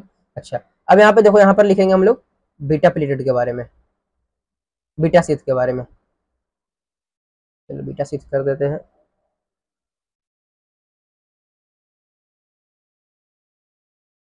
बीटा शीट के बारे में, ठीक है। तो देखो इसमें क्या होता है, इसमें पहले तुम्हारे पास एक अमीनो एसिड का चैन होगा, सॉरी प्रोटीन का चैन होगा, जिसमें कि अमीनो एसिड होगा बहुत सारा। देखो एक ये अमीनो एसिड है, एक ये अमीनो एसिड, ऐसे ऐसे करके तुमको एक चैन मिल जाएगा पूरे प्रोटीन का, ठीक है। यानी कह सकते हो चैन मिलेगा तुम्हें, अमीनो एसिड का चैन मिलेगा, सॉरी प्रोटीन का नहीं, ठीक है। प्रोटीन तो पूरा है, प्रोटीन ही है, लेकिन इसमें चैन जो किस किस से जुड़ के बना है प्रोटीन, तो अमीनो एसिड से। ये पूरा अमीनो एसिड एक ये हो गया, ठीक है, अमीनो एसिड का चैन हो गया इधर, और एक इधर अमीनो एसिड का चैन हो गया। तो इसमें क्या होगा ना, दोनों में देखो इसमें भी सेम चीज होगा, ठीक है। इस अमीनो एसिड का एक का आ जाएगा कार्बोनिल ग्रुप, एक का हो जाएगा अमाइनो ग्रुप, दोनों आपस में गुलू गुलू करेगा और क्या फॉर्मेशन करेगा, हाइड्रोजन बॉन्डिंग का फॉर्मेशन करेगा, और दोनों आपस में रहेगा, ठीक है। ये स्ट्रक्चर देखो यहाँ पे कुछ सही से बनाया नहीं है, हालांकि फिलहाल स्ट्रक्चर जो होता है कुछ इस प्रकार का होता है, ऐसा होगा देखने को मिलेगा, सॉरी ऐसा, ये हो गया, और यहाँ पे ऐसा, ठीक है। ये जो बॉन्डिंग का जो फॉर्मेशन होता है ना, ऊपर नीचे होता है फॉर्मेशन, ऐसे करके फॉर्मेशन होता है, तिरछा तिरछा फॉर्मेशन होता है बॉन्डिंग का, हाइड्रोजन बॉन्डिंग होता है वो तिरछा तिरछा होता है, इसलिए हम लोग इसे नाम देते हैं बीटा शीथ के नाम से जानते हैं, ठीक है। तो वही लिखा है, in a beta pleated sheet two or more segment of a polypeptide chain, दो या दो से ज्यादा पॉलीपेप्टाइड चैन तुमको देखने को मिलेगा। पॉलीपेप्टाइड चैन किसका, तो अमाइनो एसिड का पॉलीपेप्टाइड चैन होगा, ठीक है, दो या दो से ज्यादा, और दोनों के बीच में आपस में क्या होगा, हाइड्रोजन बॉन्डिंग होगा, ठीक है। Line up next to each other forming a sheet, और एक सीट का फॉर्मेशन करेगा like structure held together by hydrogen bond, और एक सीट का फॉर्मेशन कर देगा, सीट एकदम पूरा सीट, प्लेन सीट, ठीक है। सीट मतलब पेपर, समझ रहे हो, पेपर, ठीक है। पेपर का जो ऊपर का जो लेयर होता है, जैसे देखो ये पेपर है, ठीक है, ये पेपर है ना, तो इसका जो ऊपर का जो लेयर है ना, ये जो सीट, इस सीट के जैसा फॉर्मेशन कर देगा, ठीक है, इसी को बोल रहा है, सीट के जैसा फॉर्मेशन करेगा। तो ये था हमारे पास यहाँ पे बीटा प्लीटेड शीथ और अल्फा हेलिक्स, जो कि हमारे पास सेकेंडरी स्ट्रक्चर आता है प्रोटीन का, वो हम लोग का कंप्लीट हो गया। हम लोग चलते हैं नेक्स्ट इसका ट्रेजरी स्ट्रक्चर पर। ट्रेजरी स्ट्रक्चर कैसा होता है, तो देखो the long protein chain is also folded upon itself like a hollow woolen ball give rise to the tertiary structure। अब देखो, अब लॉन्ग प्रोटीन चैन, प्रोटीन का लंबा चैन है, जैसे कि जो हम लोग पहले देखा थे, प्रोटीन का एक चैन है, फिर उसने क्या किया, अल्फा हेलिक्स का फॉर्म किया, या फिर बीटा प्लेटेड शीथ का फॉर्मेशन किया, ठीक है। अब वो क्या करेगा, आपस में ही एक हॉलो वूलन बॉल के जैसा, हॉलो वूलन बॉल के जैसा खुद को मोड़ लेगा, ठीक है, फोल्ड कर लेगा, तो उससे क्या होगा, उसका प्रोटीन का टर्जरी स्ट्रक्चर का फॉर्मेशन हो जाएगा, ठीक है। अच्छा देखो क्या हुआ, ये पहले था उसका प्राइमरी स्ट्रक्चर, उसके बाद देखो बीटा प्लीटेड शीथ है या फिर हेलिक्स स्ट्रक्चर है, वो क्या हुआ, आपस में फिर से फोल्ड हुआ, मुड़ना शुरू किया, और मुड़ के एक हॉलो वूलन बॉल का फॉर्मेशन किया, ठीक है। तो जब हॉलो वूलन बॉल का फॉर्मेशन किया, तो उसी स्ट्रक्चर को हम नाम दे दिया टर्जरी स्ट्रक्चर ऑफ प्रोटीन, ठीक है। अच्छा अब ये जो हॉलो वूलन बॉल स्ट्रक्चर है, यानी कि टर्जरी स्ट्रक्चर जो है प्रोटीन का, वो 3D व्यू का होता है, ठीक है। प्रोटीन का 3D व्यू हम लोग इससे देख सकते हैं, 3D स्ट्रक्चर देख सकते हैं। अब देखो जो tertiary structure is primarily due to interaction between R group of amino acid. अब जो टर्जरी स्ट्रक्चर होता है वो मेनली होता है कि इंटरेक्शन हो सके किसके बीच में, आर ग्रुप के बीच में, ठीक है। जो प्राइमरी स्ट्रक्चर और सेकेंडरी स्ट्रक्चर था, प्राइमरी स्ट्रक्चर में तो कोई इंटरेक्शन था ही नहीं, सेकेंडरी स्ट्रक्चर में जो इंटरेक्शन था किसके बीच में था, तो कार्बोक्सिलिक ग्रुप में था और अमीनो ग्रुप के बीच में था इंटरेक्शन। तो जो टर्जरी स्ट्रक्चर होता है उसमें जो इंटरेक्शन होता है वो आर ग्रुप के बीच में इंटरेक्शन होता है, ठीक है। ये भी थोड़ा ध्यान देना, ये भी इंपॉर्टेंट लाइन है, पॉइंट है। इंटरेक्शन बिटवीन आर ग्रुप, जो इंटरेक्शन होता है किसके बीच में होगा, आर ग्रुप के बीच में यहाँ पर इंटरेक्शन होता है, कहाँ पे, तो टर्जरी स्ट्रक्चर में, ठीक है। नेक्स्ट देखो, R group interaction that contribute to tertiary structure include hydrogen bonding. अब देखो आर ग्रुप का इंटरेक्शन कैसे होगा भाई, तो यहाँ पर भी क्या होता है, हाइड्रोजन बॉन्डिंग होता है, आयोनिक बॉन्डिंग होगा, डाइपोल डाइपोल इंटरेक्शन होगा, हाइड्रोफोबिक इंटरेक्शन होगा, ये सारे तुमको देखने को मिलेगा। तो यहाँ बॉन्डिंग याद रखना कि टर्सरी स्ट्रक्चर में कौन कौन से बॉन्डिंग देखने को मिलेंगे, तो सिर्फ हाइड्रोजन बॉन्डिंग नहीं, उसके साथ साथ और भी बॉन्डिंग आते हैं। कौन कौन सा, ionic bonding, dipole dipole interaction, hydrophobic interaction, ये सारे बॉन्डिंग तुमको देखने को मिलेंगे। कहां पर, तो टर्सरी स्ट्रक्चर में। किसका इंटरेक्शन होगा, तो आर ग्रुप का इंटरेक्शन होगा। ठीक है, ये हो गया।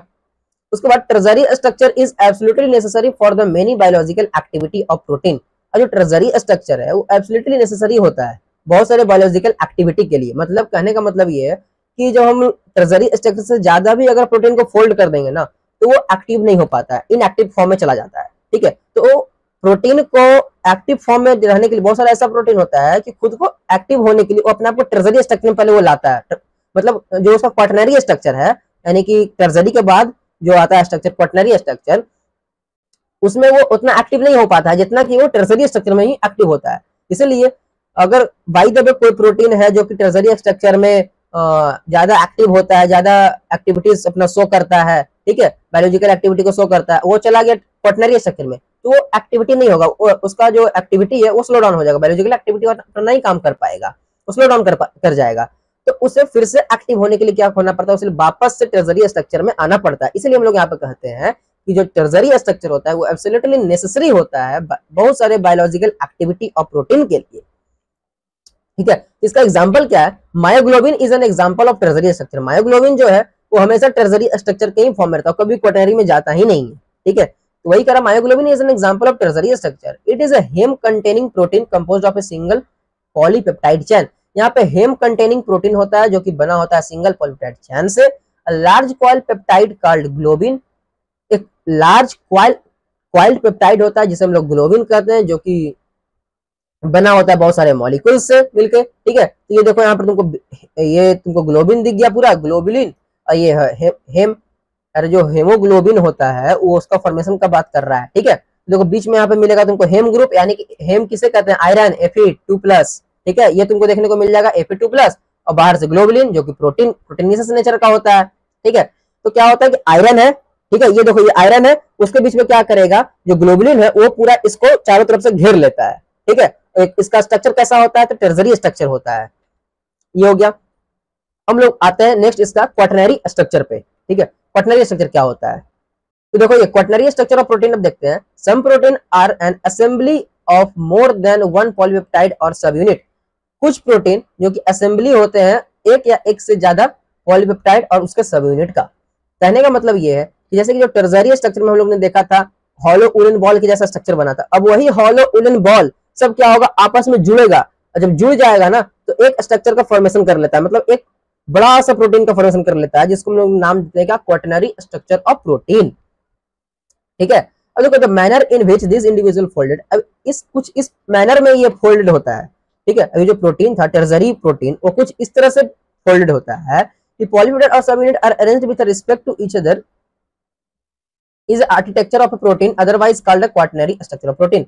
ठीक है, वो एक आर्किटेक्चर के जैसा फॉर्मेशन करता है, मतलब एक आकार दे देता है उसको। ठीक है, जो ट्रेजरी स्ट्रक्चर है ना प्रोटीन का, वो इस तरह से आपस में जुड़ जाते हैं आकर के, एक आर्किटेक्चर का फॉर्मेशन करता है, एक आकार दे देता है उस प्रोटीन को, और क्या करता है, क्वाटरनरी स्ट्रक्चर ऑफ प्रोटीन का फॉर्मेशन कर देता है। तो यहाँ पर सब यूनिट 1 है, ये सब यूनिट 2 है, दोनों आकर के क्या हुआ, आपस में जुड़ गया। ठीक है, तो क्या हो गया, इसी को हम लोगों ने नाम दे दिया क्वाटरनरी स्ट्रक्चर ऑफ प्रोटीन। अच्छा, एक चीज और, क्वाटरनरी स्ट्रक्चर ऑफ प्रोटीन में तुम लोग क्या देखने को मिलेगा, डाइसल्फाइड बॉन्ड देखने को मिलेंगे, जो कि तुम्हें ना प्राइमरी ना सेकेंडरी ना टर्सरी में देखने को नहीं मिला अभी तक, बल्कि जो क्वाटरनरी है उसमें तुम लोग को देखने को मिलेगा डाइसल्फाइड बॉन्ड। देखो आगे यहाँ पे, haemoglobin is an example of A quaternary structure of protein. अब जो हेमोग्लोबिन जो है वो एक एग्जांपल है किसका, क्वाटरनरी स्ट्रक्चर ऑफ प्रोटीन। अब देखो जहां पर जो तुमने देखा था हेम और ग्लोबुलिन, ये तो एक था ना, एक कंपाउंड था। अब ऐसा ऐसा चार रहता है, ये जो स्ट्रक्चर है ये टर्सरी स्ट्रक्चर है पहली बात। ठीक है, मायोग्लोबिन का अब ऐसा ऐसा चार जब आकर के मिलता है तो बनता है मेरा क्वाटरनरी स्ट्रक्चर। ये फिर उसको हम लोग ने नाम देते हैं क्या, हेमोग्लोबिन का नाम देते हैं। ठीक है, जैसे कि देखो यहाँ पर है ये 1 2 3 4 चार आयरन आपस में मिला, 4 आयरन है प्लस में उसके पास ग्लोबुलिन है, सब आकर के मिल गया। ठीक है, तब हम लोगों ने इसका नाम दे दिया क्या, हीमोग्लोबिन, जो कि क्या का एग्जांपल है, क्वाटरनरी स्ट्रक्चर ऑफ प्रोटीन का। Adult human haemoglobin consist of 4 unit, जो एडल्ट ह्यूमन हीमोग्लोबिन होता है उसमें 4 यूनिट होते हैं, देखने को तुमको पता ही चल रहा है। एक बीटा होता है और अल्फा होता है, बीटा में भी 2 होता है और अल्फा में भी 2 होता है, तो वही लिखा है 2 of these are identical to each other, इसमें से 2 आइडेंटिकल होते हैं। कौन कौन सा, तो बीटा जो होता है 2 को बीटा पाया जाएगा, 2 अल्फा पाया जाएगा, तो दोनों बीटा अल्फा, जो दोनों बीटा है वो सेम होगा और जो दोनों अल्फा है वो भी सेम होगा, तो वही लिख रहा है हेंस 2 सब यूनिट ऑफ अल्फा टाइप, जो 2 सब यूनिट है अल्फा टाइप का और जो 2 सब यूनिट है बीटा टाइप का, वो दोनों आपस में सेम होता है, ठीक है। मतलब यहाँ पर जो बीटा है ये भी बीटा ये भी बीटा, दोनों सेम, ये भी अल्फा दोनों सेम, ठीक है। ये बीच में है हेम ग्रुप, सॉरी ये आयरन ग्रुप, देखो यहाँ पे जो रेड कलर का आयरन ग्रुप है ये हेम ग्रुप है, ऊपर से जो ग्रे कलर का है और ये ग्लोबुलिन है, ठीक है। सब आपस में आकर क्या हुआ, मिल गया और मिल करके क्या फॉर्मेशन किया, क्वाटरनरी स्ट्रक्चर ऑफ हीमोग्लोबिन, ठीक है। ये था तुम्हारा यहाँ पर क्वाटरनरी स्ट्रक्चर ऑफ हीमोग्लोबिन भी कंप्लीट हुआ। अब हम लोग चलते हैं थोड़ा सा देख लेते हैं फंक्शन ऑफ प्रोटीन। अब ज्यादा लेक्चर है नहीं, ज्यादा लंबा जाएगा नहीं, थोड़ा सा है, उस पर हम लोग चलेंगे क्वेश्चन पे, ठीक है। फंक्शन देख लेते हैं सिर्फ प्रोटीन का। अब चलते हैं हम लोग फंक्शन ऑफ प्रोटीन पे, ठीक है। देखो इसमें क्या कहता है, इसमें कहता है कि कुछ protein, some protein transport nutrients across the cell membrane, some are hormones and enzyme and some fight infectious organism, example antibodies. कुछ जो प्रोटीन होते हैं ना वो क्या करता है, सेल मेम्ब्रेन के अक्रॉस न्यूट्रिएंट्स का ट्रांसफर करता है। कुछ प्रोटीन ऐसा होता है जो कि हार्मोन का फॉर्मेशन करता है और कुछ एंजाइम का फॉर्मेशन करता है। तो यानी तुम यहाँ पे ये भी क्वेश्चन कर सकते हो कि जो हार्मोन्स है और एंजाइम्स है वो क्या प्रोटीनियस नेचर का होता है, तो हाँ सही बात है, कुछ हार्मोन्स प्रोटीनियस नेचर के होते हैं, कुछ एंजाइम ऐसे भी हैं जो कि प्रोटीनियस नेचर के भी होते हैं, ठीक है। अच्छा, कुछ इन्फेक्शियस एजेंट, ठीक है, कुछ इन्फेक्शंस, कुछ प्रोटीन ऐसे भी होते हैं जो कि इन्फेक्शन से लड़ते हैं, ठीक है, जैसे कि एंटीबॉडीज, एंटीबॉडीज भी प्रोटीन का ही बना होता है और वो क्या करता है, इन्फेक्शन से जाकर के लड़ता है, ठीक है। तो ये सारा फंक्शन हो गया मेरा प्रोटीन का। Collagen is most abundant protein in the animal blood. अब एनिमल ब्लड में जो कोलेजन होता है वो सबसे ज्यादा मात्रा में पाया जाता है हमारे बॉडी में, हमारे बॉडी में बोल लो या फिर पूरे एनिमल में बोल लो, सबसे ज्यादा पाया जाने वाला प्रोटीन कौन सा है, तो कोलेजन है। ये भी तुम्हारे पास स्टार मार्क कर लो और इसे भी याद कर लेना है, ठीक है, इसे हाईलाइट कर दे रहे हैं कोलेजन, ठीक है। अच्छा, उसके बाद आता है rubisco ribulose 1,5 bisphosphate carboxylase oxygenase is the most abundant protein in the whole biosphere, ठीक है। जब बात होता है एनिमल वर्ल्ड का उसमें आ जाएगा मेरा कोलाजन, लेकिन जब बात होता है होल बायोस्फीयर का, पूरे बायोस्फीयर में सबसे ज्यादा प्रोटीन कौन सा पाया जाता है, तो वो होता है रूबिस्को। ये भी इंपॉर्टेंट है, दोनों ध्यान देना,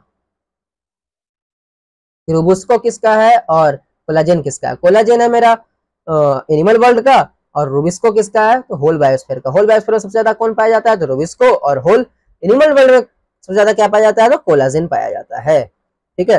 ये हो गया यहाँ पर, ये भी कंप्लीट। नेक्स्ट चलते हैं थोड़ा सा, इसका और एक टेबल है, इसमें प्रोटीन का यहाँ पे कुछ फंक्शंस दिया, जैसे कोलाजन, कोलाजन का फंक्शन क्या है, इंट्रासेलुलर ग्राउंड सब्सटेंस के जैसा ये काम करता है। ट्रिप्सिन का क्या काम है, एंजाइम के जैसा, इंसुलिन हार्मोन है, एंटीबॉडी फाइट यानी कि इन्फेक्शन से लड़ता है। रिसेप्टर जैसे कि सेंसरी रिसेप्शन का काम करता है, स्मेल, टेस्ट, हार्मोन्स ये सब को देखता है रिसेप्टर।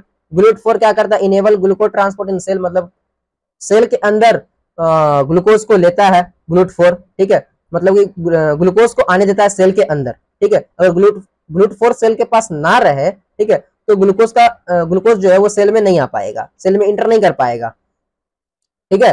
तो GLUT4 की मदद से क्या होता है, GLUT4 भी एक प्रोटीन होता है जिसके कारण क्या होता है कि सेल के अंदर ग्लूकोज ट्रांसपोर्ट कर पाता है, अंदर आ पाता है ग्लूकोज, ठीक है।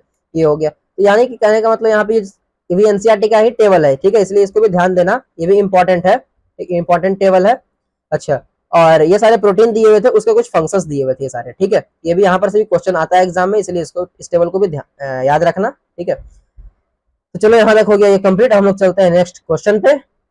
तो देखो हमारे पास फर्स्ट क्वेश्चन है असर्शन और रीजन का, ठीक है। अब असर्शन कहता है कि all protein are made of alpha amino acid, जितने भी प्रोटीन है सब बने होते हैं अल्फा अमीनो एसिड का।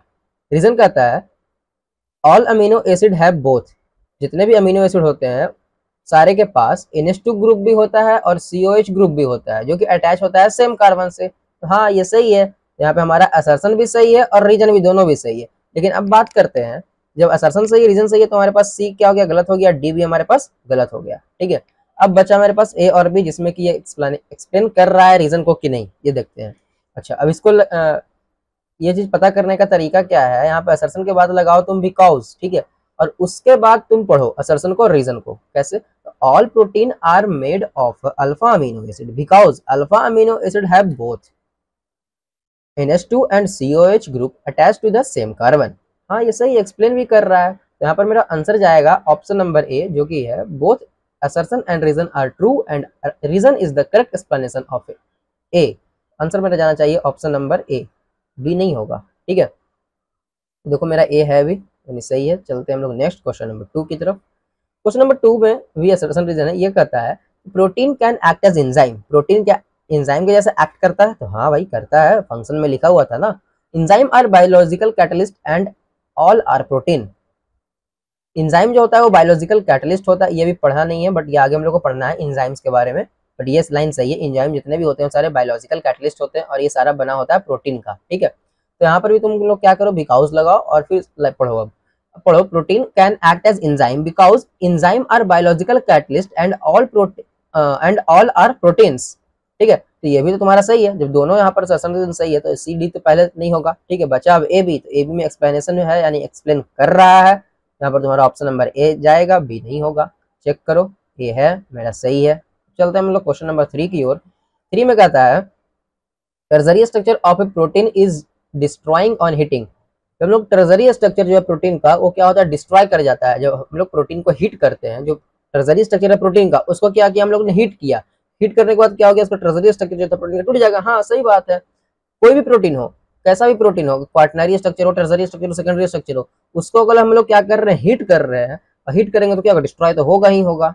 ये तो सही है। उसके बाद कहता है heating break peptide bond of protein. क्या हीटिंग से पेप्टाइड बॉन्ड ब्रेक कर जाएगा? नहीं।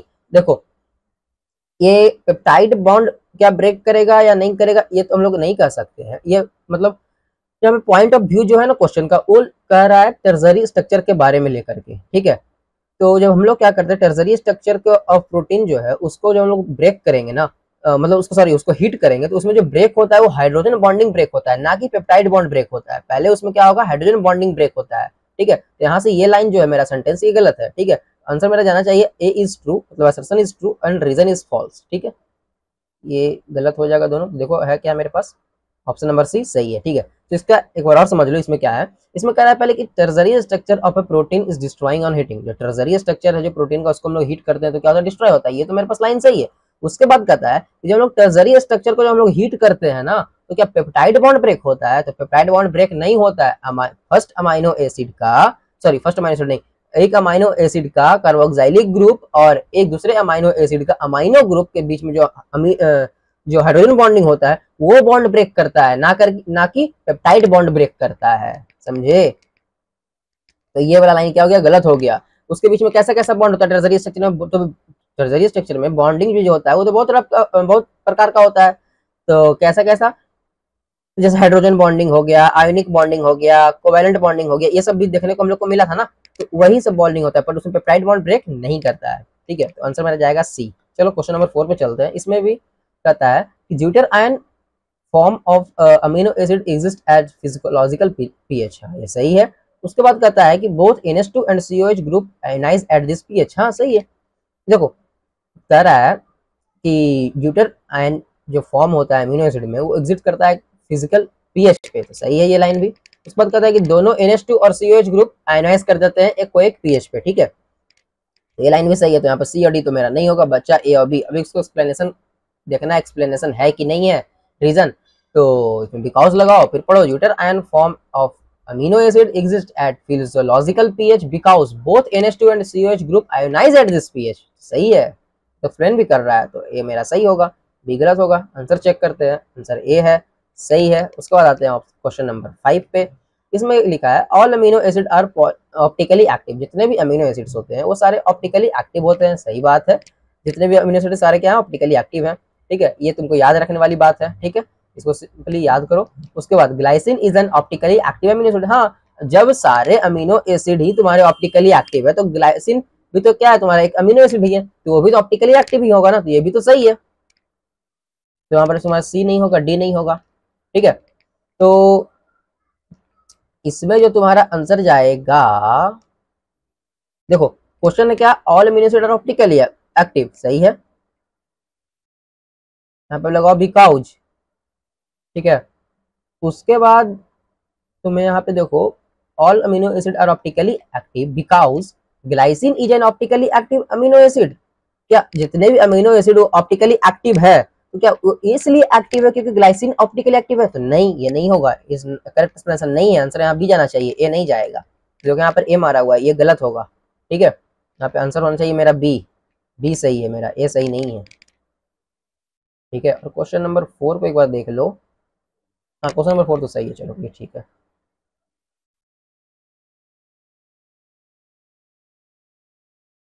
क्वेश्चन नंबर 6 की ओर। Which of the following statement are correct about protein? कौन सा स्टेटमेंट इसमें से करेक्ट है प्रोटीन के लिए? तो देखो, protein are polymer of amino acid, protein क्या पॉलीमर होता है अमीनो एसिड का? तो हाँ ये सही है। उसके बाद protein can act as enzyme, protein क्या एक्ट करता है एंजाइम के जैसा? हाँ ये भी सही है। All protein are fibrous in nature, जितने भी प्रोटीन सब क्या फाइब्रस नेचर के होते हैं? तो नहीं, ऐसा तो नहीं होता है। सम प्रोटीन आर हार्मोन्स, हाँ कुछ प्रोटीन हार्मोन्स होते हैं, ये भी सही है। अगर यहाँ पे ऑल प्रोटीन आर हार्मोन्स रहता तो ये भी गलत हो जाता, क्योंकि कुछ हार्मोन्स हार्मोन्स जो होते हैं वो आयोडीन नेचर के भी होते हैं, अमाइनो एसिड नेचर के भी होते हैं, प्रोटीनेसिस नेचर के भी होते हैं, ठीक है, स्ट्राइडल नेचर के भी होते हैं, ठीक है। यहाँ पे इसलिए सम है तभी जाकर के ये सही है, some protein are hormones nature. तो यहाँ पे मेरा सही कौन कौन सा है? फर्स्ट, सेकंड और थर्ड, सॉरी फर्स्ट सेकंड और फोर्थ, थर्ड नहीं, थर्ड गलती है, तो थर्ड यहाँ ये गलत हो गया, ये भी गलत हो गया। यहाँ पे फर्स्ट और सेकंड ऑनली है, तो फर्स्ट सेकंड नहीं, फोर्थ भी है ना सही, तो फोर्थ भी मेरा आंसर डी जाएगा, ठीक है। ये हो गया। चलते क्वेश्चन नंबर 7 की तरफ। देखो, सिलेक्ट द करेक्ट स्टेटमेंट, सही स्टेटमेंट को इसमें सिलेक्ट करना है। इसमें कहता है essential amino acid are synthesised in human body. तो एसेंशियल अमीनो एसिड है वो क्या ह्यूमन बॉडी के अंदर सिंथेसाइज होता है? नहीं, वो तो नॉन एसेंशियल अमीनो एसिड है ना जो ह्यूमन बॉडी के अंदर सिंथेसाइज होता है। उसके बाद peptide bond is formed between COH of one amino acid and NH2 of another. हाँ सही है, जो पेप्टाइड बॉन्ड फॉर्मेशन होता है वो किसके बीच में फॉर्मेशन है? एक अमीनो एसिड का COH ग्रुप दूसरे अमीनो एसिड का NH2 ग्रुप के बीच में क्या होता है? पेप्टाइड बॉन्ड का फॉर्मेशन होता है। ये लाइन सही है। उसके बाद टर्जरी structure is the linear sequence of amino acid. जो टर्जरी स्ट्रक्चर होता है वो लीनियर सीक्वेंस होता है किसका? अमीनो एसिड का। टर्जरी structure is linear sequence of amino acid, नहीं गलत है। जो टर्जरी स्ट्रक्चर होता है वो क्या लीनियर सीक्वेंस होता है अमीनो एसिड का? नहीं, ऐसा नहीं है, ठीक है। अब फिर फोर्थ कहता है कि fibrous protein are generally insoluble in water. जो फाइब्रस प्रोटीन होता है वो जनरली इनसॉल्युबल होता है वाटर में। हाँ ये सही है, ठीक है। तो इसमें सही कौन कौन सा है? मेरा करेक्ट स्टेटमेंट पूछ रहा है ना, सही है मेरा 2 और 4। 2 और 4 कहाँ पे? मेरा डी में है, ऑप्शन नंबर मेरा डी होना चाहिए, आंसर डी सही भी है। चलो अब चलते हैं नेक्स्ट आगे की ओर। क्वेश्चन नंबर 8 कहता है आइडेंटिफाई द करेक्ट स्टेटमेंट। इसमें भी हम लोग को करेक्ट स्टेटमेंट चूज करना है, ठीक है। चलो देखते हैं आगे।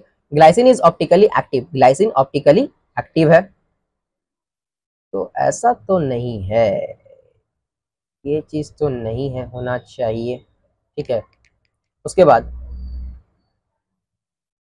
ये question glycine is optically active, यही क्वेश्चन था ना सेम यहाँ पर भी, क्वेश्चन नंबर 5 में शायद, सर्सन रीजन का क्वेश्चन नंबर 5 में था ना।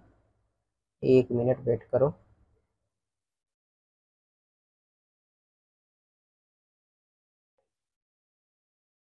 अच्छा हाँ हाँ हाँ, देखो ये कि यहाँ पे करेक्शन करो कि क्या करेक्शन करना है, देख लो।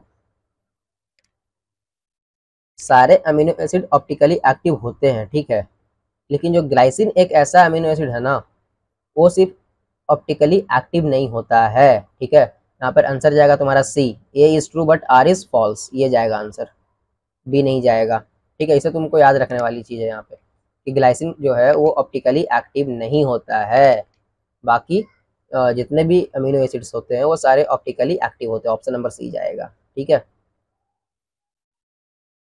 क्वेश्चन नंबर कौन सा था हमारा? 8 था ना। चलो 8 पे देखो, तो ग्लाइसिन इज ऑप्टिकली एक्टिव नहीं होगा, ठीक है। उसके बाद denaturation, denaturation destroy the primary structure of protein. क्या जो डीनेचुरेशन के दौरान, डीनेचुरेशन से हमारा जो प्राइमरी स्ट्रक्चर है प्रोटीन का वो खराब हो जाता है? नहीं, ऐसा नहीं होता है, ठीक है।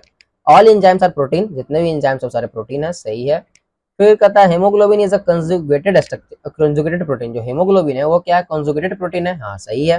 तो आंसर मेरा क्या जाना चाहिए? 3 और 4 सही है, तो आंसर मेरा जाना चाहिए ऑप्शन नंबर बी। देखो आंसर बी सही है। उसके बाद चलते हैं नेक्स्ट हम लोग क्वेश्चन नंबर 9 की ओर। Which of the following statement is incorrect, कौन सा इसमें से स्टेटमेंट जो है इनकरेक्ट है, इनकरेक्ट गलती वाला बताना है। All protein are made up of 20 amino acids, सही है। Peptide bond are covalent bond, सही है। एंजाइम्स आर कैटालिटिक प्रोटीन, ये भी सही है। Primary structure refer to the folding of protein, primary structure जो है प्रोटीन का वो क्या फोल्डिंग ऑफ प्रोटीन, प्रोटीन के फोल्डिंग से बनता है? तो नहीं, ये तो लीनियर स्ट्रक्चर होता है ना प्रोटीन का। तो हमारा आंसर जो गलत है वो क्या, डी वाला, ऑप्शन नंबर डी गलत है। आंसर मेरा डी है, सही है। विच of the following statement is true for amino acid, कौन सा इसमें से स्टेटमेंट जो है वो क्या ट्रू पूछ रहा है अमीनो एसिड के लिए, कौन सा सही है। They are only found in plant cell, क्या जो अमीनो एसिड है वो सिर्फ प्लांट सेल में पाया जाता है? तो नहीं। All amino acid have acidic R group, जितने भी अमीनो एसिड हैं सभी के पास एसिडिक आर ग्रुप होगा? तो नहीं, ऐसा नहीं होता है। They exist as zwitterion at pH 7, ये ड्यूटर आयन के फॉर्म में रहता है pH 7 पे। हाँ, न्यूट्रल कंडीशन हो गया, न्यूट्रल कंडीशन बोल लो, या फिर न्यूट्रल सॉल्यूशन में क्या होगा, ड्यूटर आयन के फॉर्म में रहेगा, ठीक है।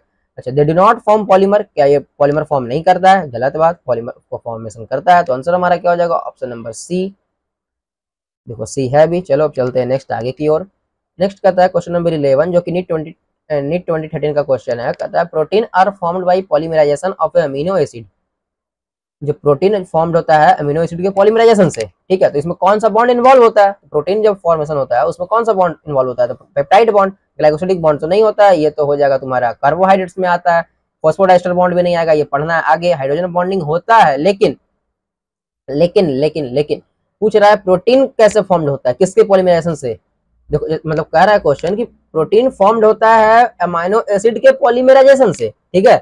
तो उसमें कौन सा बॉन्ड आता है, यानी कि अमाइनो एसिड और अमाइनो एसिड के बीच में कौन सा बॉन्ड आता है? तो वो बॉन्ड आता है पेप्टाइड बॉन्ड, ठीक है। अब देखो यहाँ पे हाइड्रोजन बॉन्डिंग भी होता है अमाइनो एसिड के बीच में, लेकिन उस जो हाइड्रोजन बॉन्डिंग की मदद से क्या प्रोटीन का फॉर्मेशन होता है? तो नहीं। प्रोटीन का फॉर्मेशन के लिए अमाइनो एसिड और दो अमाइनो एसिड के बीच में पेप्टाइड बॉन्ड का फॉर्मेशन होना जरूरी है, ना कि हाइड्रोजन बॉन्डिंग का होना जरूरी है, ठीक है। इसलिए आंसर मेरा क्या जाएगा, ऑप्शन नंबर ए जाएगा, ना कि डी जाएगा, ठीक है। चलो ए है। नेक्स्ट चलते हैं 12 क्वेश्चन नंबर, जो कि नीट 2015 का क्वेश्चन है। यहाँ कहता है कि विच of the following biomolecules have a phosphodiester bond, कौन सा बायोमोलिकुल्स के पास फॉस्फोडाइस्टर बॉन्ड होता है? ये क्वेश्चन तो तुम्हारा अभी पढ़ना नहीं था, ये टॉपिक अभी नहीं आया है अभी, ये तुम्हें पढ़ना है न्यूक्लिक एसिड वाले टॉपिक में पढ़ना है, इसके बाद वाले वीडियो में तुम्हें देखने को मिलेगा ये क्वेश्चन। ऐसे याद रख लो, फॉस्फोडाइस्टर बॉन्ड न्यूक्लिक एसिड में देखने को मिलता है, अमीनो एसिड में नहीं होता है, मोनोसैकेराइड में नहीं होता है, फैटी एसिड में नहीं होता है, ठीक है। आंसर सही जाएगा। नेक्स्ट चलते हैं question, in protein amino acid are linked by, protein में जो अमीनो एसिड्स होता है वो एक दूसरे से कैसे जुड़ा होता है? पेप्टाइड बॉन्ड से, ग्लाइकोसिडिक बॉन्ड से, हाइड्रोजन बॉन्ड से, या एस्टर बॉन्ड से? देखो नीट 2017 का क्वेश्चन है। तो देखो प्रोटीन में पूछ रहा है, प्रोटीन का बात कर रहा है, ठीक है। प्रोटीन में अमीनो एसिड कैसे जुड़ता है, एक अमीनो एसिड दूसरे अमीनो एसिड से कैसे जुड़ेगा? तो पेप्टाइड बॉन्ड से जुड़ेगा, तब जाकर के प्रोटीन का फॉर्मेशन होगा, ना कि हाइड्रोजन बॉन्डिंग। हाइड्रोजन बॉन्डिंग तो प्रोटीन बनने के बाद होता है, प्रोटीन बनने के बाद आपस में अमीनो एसिड जुड़ता है, हाइड्रोजन बॉन्डिंग करता है, लेकिन प्रोटीन बनने के लिए अमीनो एसिड को पेप्टाइड बॉन्ड का फॉर्मेशन करना पड़ता है, समझे। तो आंसर मेरा जाएगा ऑप्शन नंबर बी, यहाँ पे है बी दिया हुआ, सही है। उसके बाद विच of the following is a simple protein, इसमें से कौन सा सिंपल प्रोटीन है? देखो नीट 2021 का क्वेश्चन है। Insulin, albumin, haemoglobin, hydrogen bond. तो जो सिंपल प्रोटीन होता है वो हमारा एल्बुमिन होता है, ये तुमको याद रखने वाला क्वेश्चन है, ठीक है। इसको सिर्फ याद करो, MTR, MTR का मतलब मुझे तो रटना है इस क्वेश्चन को, इसमें कुछ कंसेप्ट है नहीं। सिंपल प्रोटीन किसका होता है? तो एल्बुमिन का होता है, बस। आंसर बी है, सही है। क्वेश्चन नंबर 15 देखो, the number of peptide bond in a tripeptide is, तो ट्राइपेप्टाइड में कितना नंबर ऑफ पेप्टाइड बॉन्ड होगा ये हमसे पूछ रहा है। नंबर ऑफ पेप्टाइड बॉन्ड, तो कितना पेप्टाइड बॉन्ड होगा ट्राइपेप्टाइड में? तो देखो ना, जैसे कि एक अमीनो एसिड हो गया, फिर दूसरा अमीनो एसिड हो गया, फिर तीसरा अमीनो एसिड हो गया, तो ट्राइपेप्टाइड का फॉर्मेशन हुआ। और उसमें कितना बॉन्ड है? पेप्टाइड बॉन्ड है, तो एक पेप्टाइड बॉन्ड, दूसरा पेप्टाइड बॉन्ड, तो कितना पेप्टाइड बॉन्ड है? दो पेप्टाइड बॉन्ड। तो यहाँ पे आंसर मेरा जाएगा बी, ऑप्शन नंबर बी होना चाहिए, ठीक है। देखो बी है भी। चलते हैं next, N example of fibrous protein, fibrous protein का एग्जांपल क्या है? नीट 2016 का क्वेश्चन है। एल्बुमिन, कोलाजिन, कैसिन और इंसुलिन। तो एल्बुमिन जो है ना वो एक फाइब्रस प्रोटीन है, ठीक है। ये तुमको पढ़ना है स्ट्रक्चरल इन एनिमल, यानी एनिमल टिश्यू वाले चैप्टर में तुमको पढ़ने को मिलेगा। कोलाजिन, कोलाजिन जो है क्या है? फाइब्रस प्रोटीन है, ठीक है। तो आंसर मेरा यहाँ जाएगा ऑप्शन नंबर बी। देखो है भी यहाँ पे दिया हुआ, चलो सही है। उसके बाद क्वेश्चन नंबर 17 कहता है विच of the following amino acid is aromatic, कौन सा अमीनो एसिड इसमें से एरोमेटिक है? नीट 2022 का क्वेश्चन है। Glycine, alanine, phenyl alanine, valine. तो इसमें से 3 था, जिसमें से एक कौन सा है तुम्हारा? Phenyl alanine. यही तुम्हारा आंसर होगा, ऑप्शन नंबर सी है भी, ऑप्शन नंबर सी। ठीक है, अब चलते हैं नेक्स्ट। नेक्स्ट है क्वेश्चन नंबर 18, कहता है protein is considered denatured when. Protein को हम लोग डीनेचर कहेंगे कब? कब उसको डीनेचर कहेंगे? नीट 2015 का क्वेश्चन है। Its peptide bond are broken, its primary structure is destroyed, only hydrogen bond are broken, its secondary and tertiary structure are disrupt। देखो, प्रोटीन को हम लोग डीनेचर जब कहेंगे कि उसमें क्या होगा कि उस पे पेप्टाइड बॉन्ड टूट जाइए, सही है, ठीक है, लेकिन प्राइमरी स्ट्रक्चर डिस्ट्रॉय होगा तो इसको हम लोग डीनेचर नहीं कहेंगे, ठीक है। और only hydrogen bond are broken, सिर्फ हाइड्रोजन बॉन्ड टूटेगा तो भी नहीं कहेंगे, ये सही है, सिर्फ ओनली के कारण hydrogen bond are broken, hydrogen bond उसमें ब्रेक होता है, तो कहने का मतलब ये नहीं है कि सिर्फ और सिर्फ हाइड्रोजन बॉन्ड ही ब्रेक होता है, ऐसा हम लोग नहीं कह सकते, तो इसलिए हमारे पास ये आंसर भी नहीं जाएगा। पेप्टाइड बॉन्ड और ब्रोकन, पेप्टाइड बॉन्ड भी टूट सकता है, ठीक है, टूट सकता है, लेकिन ये आंसर भी नहीं जाएगा, क्योंकि यहाँ पर सिंपली लिख दिया तुम्हारे पास it's secondary and tertiary structure are disrupt, मतलब उस प्रोटीन का सेकेंडरी और टर्शियरी स्ट्रक्चर डिसरप्ट कर जाएगा, तो उसे हम लोग क्या कहेंगे? प्रोटीन डीनेचर कर गया, ठीक है। तो यहाँ पर ये ज्यादा अच्छा आंसर मेरा बन रहा है ऑप्शन नंबर डी, इसीलिए हम लोग यहाँ पे क्या कर रहे हैं? डी वाले को ले रहे हैं, ठीक है। तो आंसर देखो मेरा डी है भी। नेक्स्ट चलते हैं आगे क्वेश्चन नंबर 19 की ओर। Essential amino acid are those that, essential amino acid कौन है जिसके पास क्या होना चाहिए? नीट 2013 का क्वेश्चन है, जो कि सिंथेसाइज होता है हमारे बॉडी में, सिंथेसाइज होता है हमारे लीवर में, सिंथेसाइज नहीं होता है बॉडी में, सिंथेसाइज होता है डाइजेशन के दौरान। तो इसेंशियल अमीनो एसिड वो है जो कि हमारे बॉडी में सिंथेसाइज नहीं होता है, और जो सिंथेसाइज होता है हमारे बॉडी में वो क्या है? नॉन इसेंशियल अमीनो एसिड है, तो ऑप्शन नंबर सी हमारा क्या है? सही है। चलो नेक्स्ट चलते हैं क्वेश्चन नंबर 20 की ओर। Which of the following is an imino acid, amino acid होगा यहाँ पे, अमीनो गलती लिखा हुआ है यहाँ पे, अमीनो एसिड है।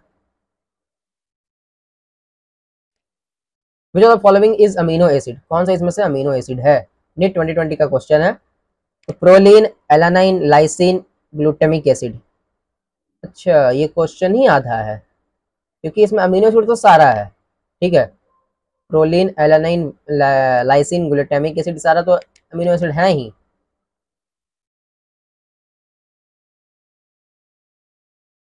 चलो इस क्वेश्चन को छोड़ो, आगे देखते हैं। इस क्वेश्चन का अगर कुछ होगा तो मैं बता दूंगा। ऐसे आंसर इसका प्रोलीन दिया हुआ है, इसके अकॉर्डिंग देखना, कुछ मुझे याद नहीं आ रहा है। क्वेश्चन नंबर 21 है, how many amino acid are known to occur in protein, कितने सारे अमीनो एसिड, मतलब कितने सारे अमीनो एसिड के बारे में हम लोग जानते हैं जिससे कि प्रोटीन का फॉर्मेशन होता है, ठीक है। तो सिंपल है, इसका तो आंसर 20 अमीनो एसिड को हम लोग जानते हैं जिससे कि उसी से सारे प्रोटीन का फॉर्मेशन होता है, ऑप्शन नंबर बी जाना चाहिए। अभी देखो नीट में पूछा हुआ क्वेश्चन है, नीट 2011 का है, ठीक है। उसके बाद क्वेश्चन नंबर 22 का था, protein differ from one another due to, protein एक दूसरे से अलग अलग है किस कारण से? नीट 2010 का क्वेश्चन है ये। Different peptide bond, sequence and number of amino acid, presence of sulphur, number of glycosidic bond.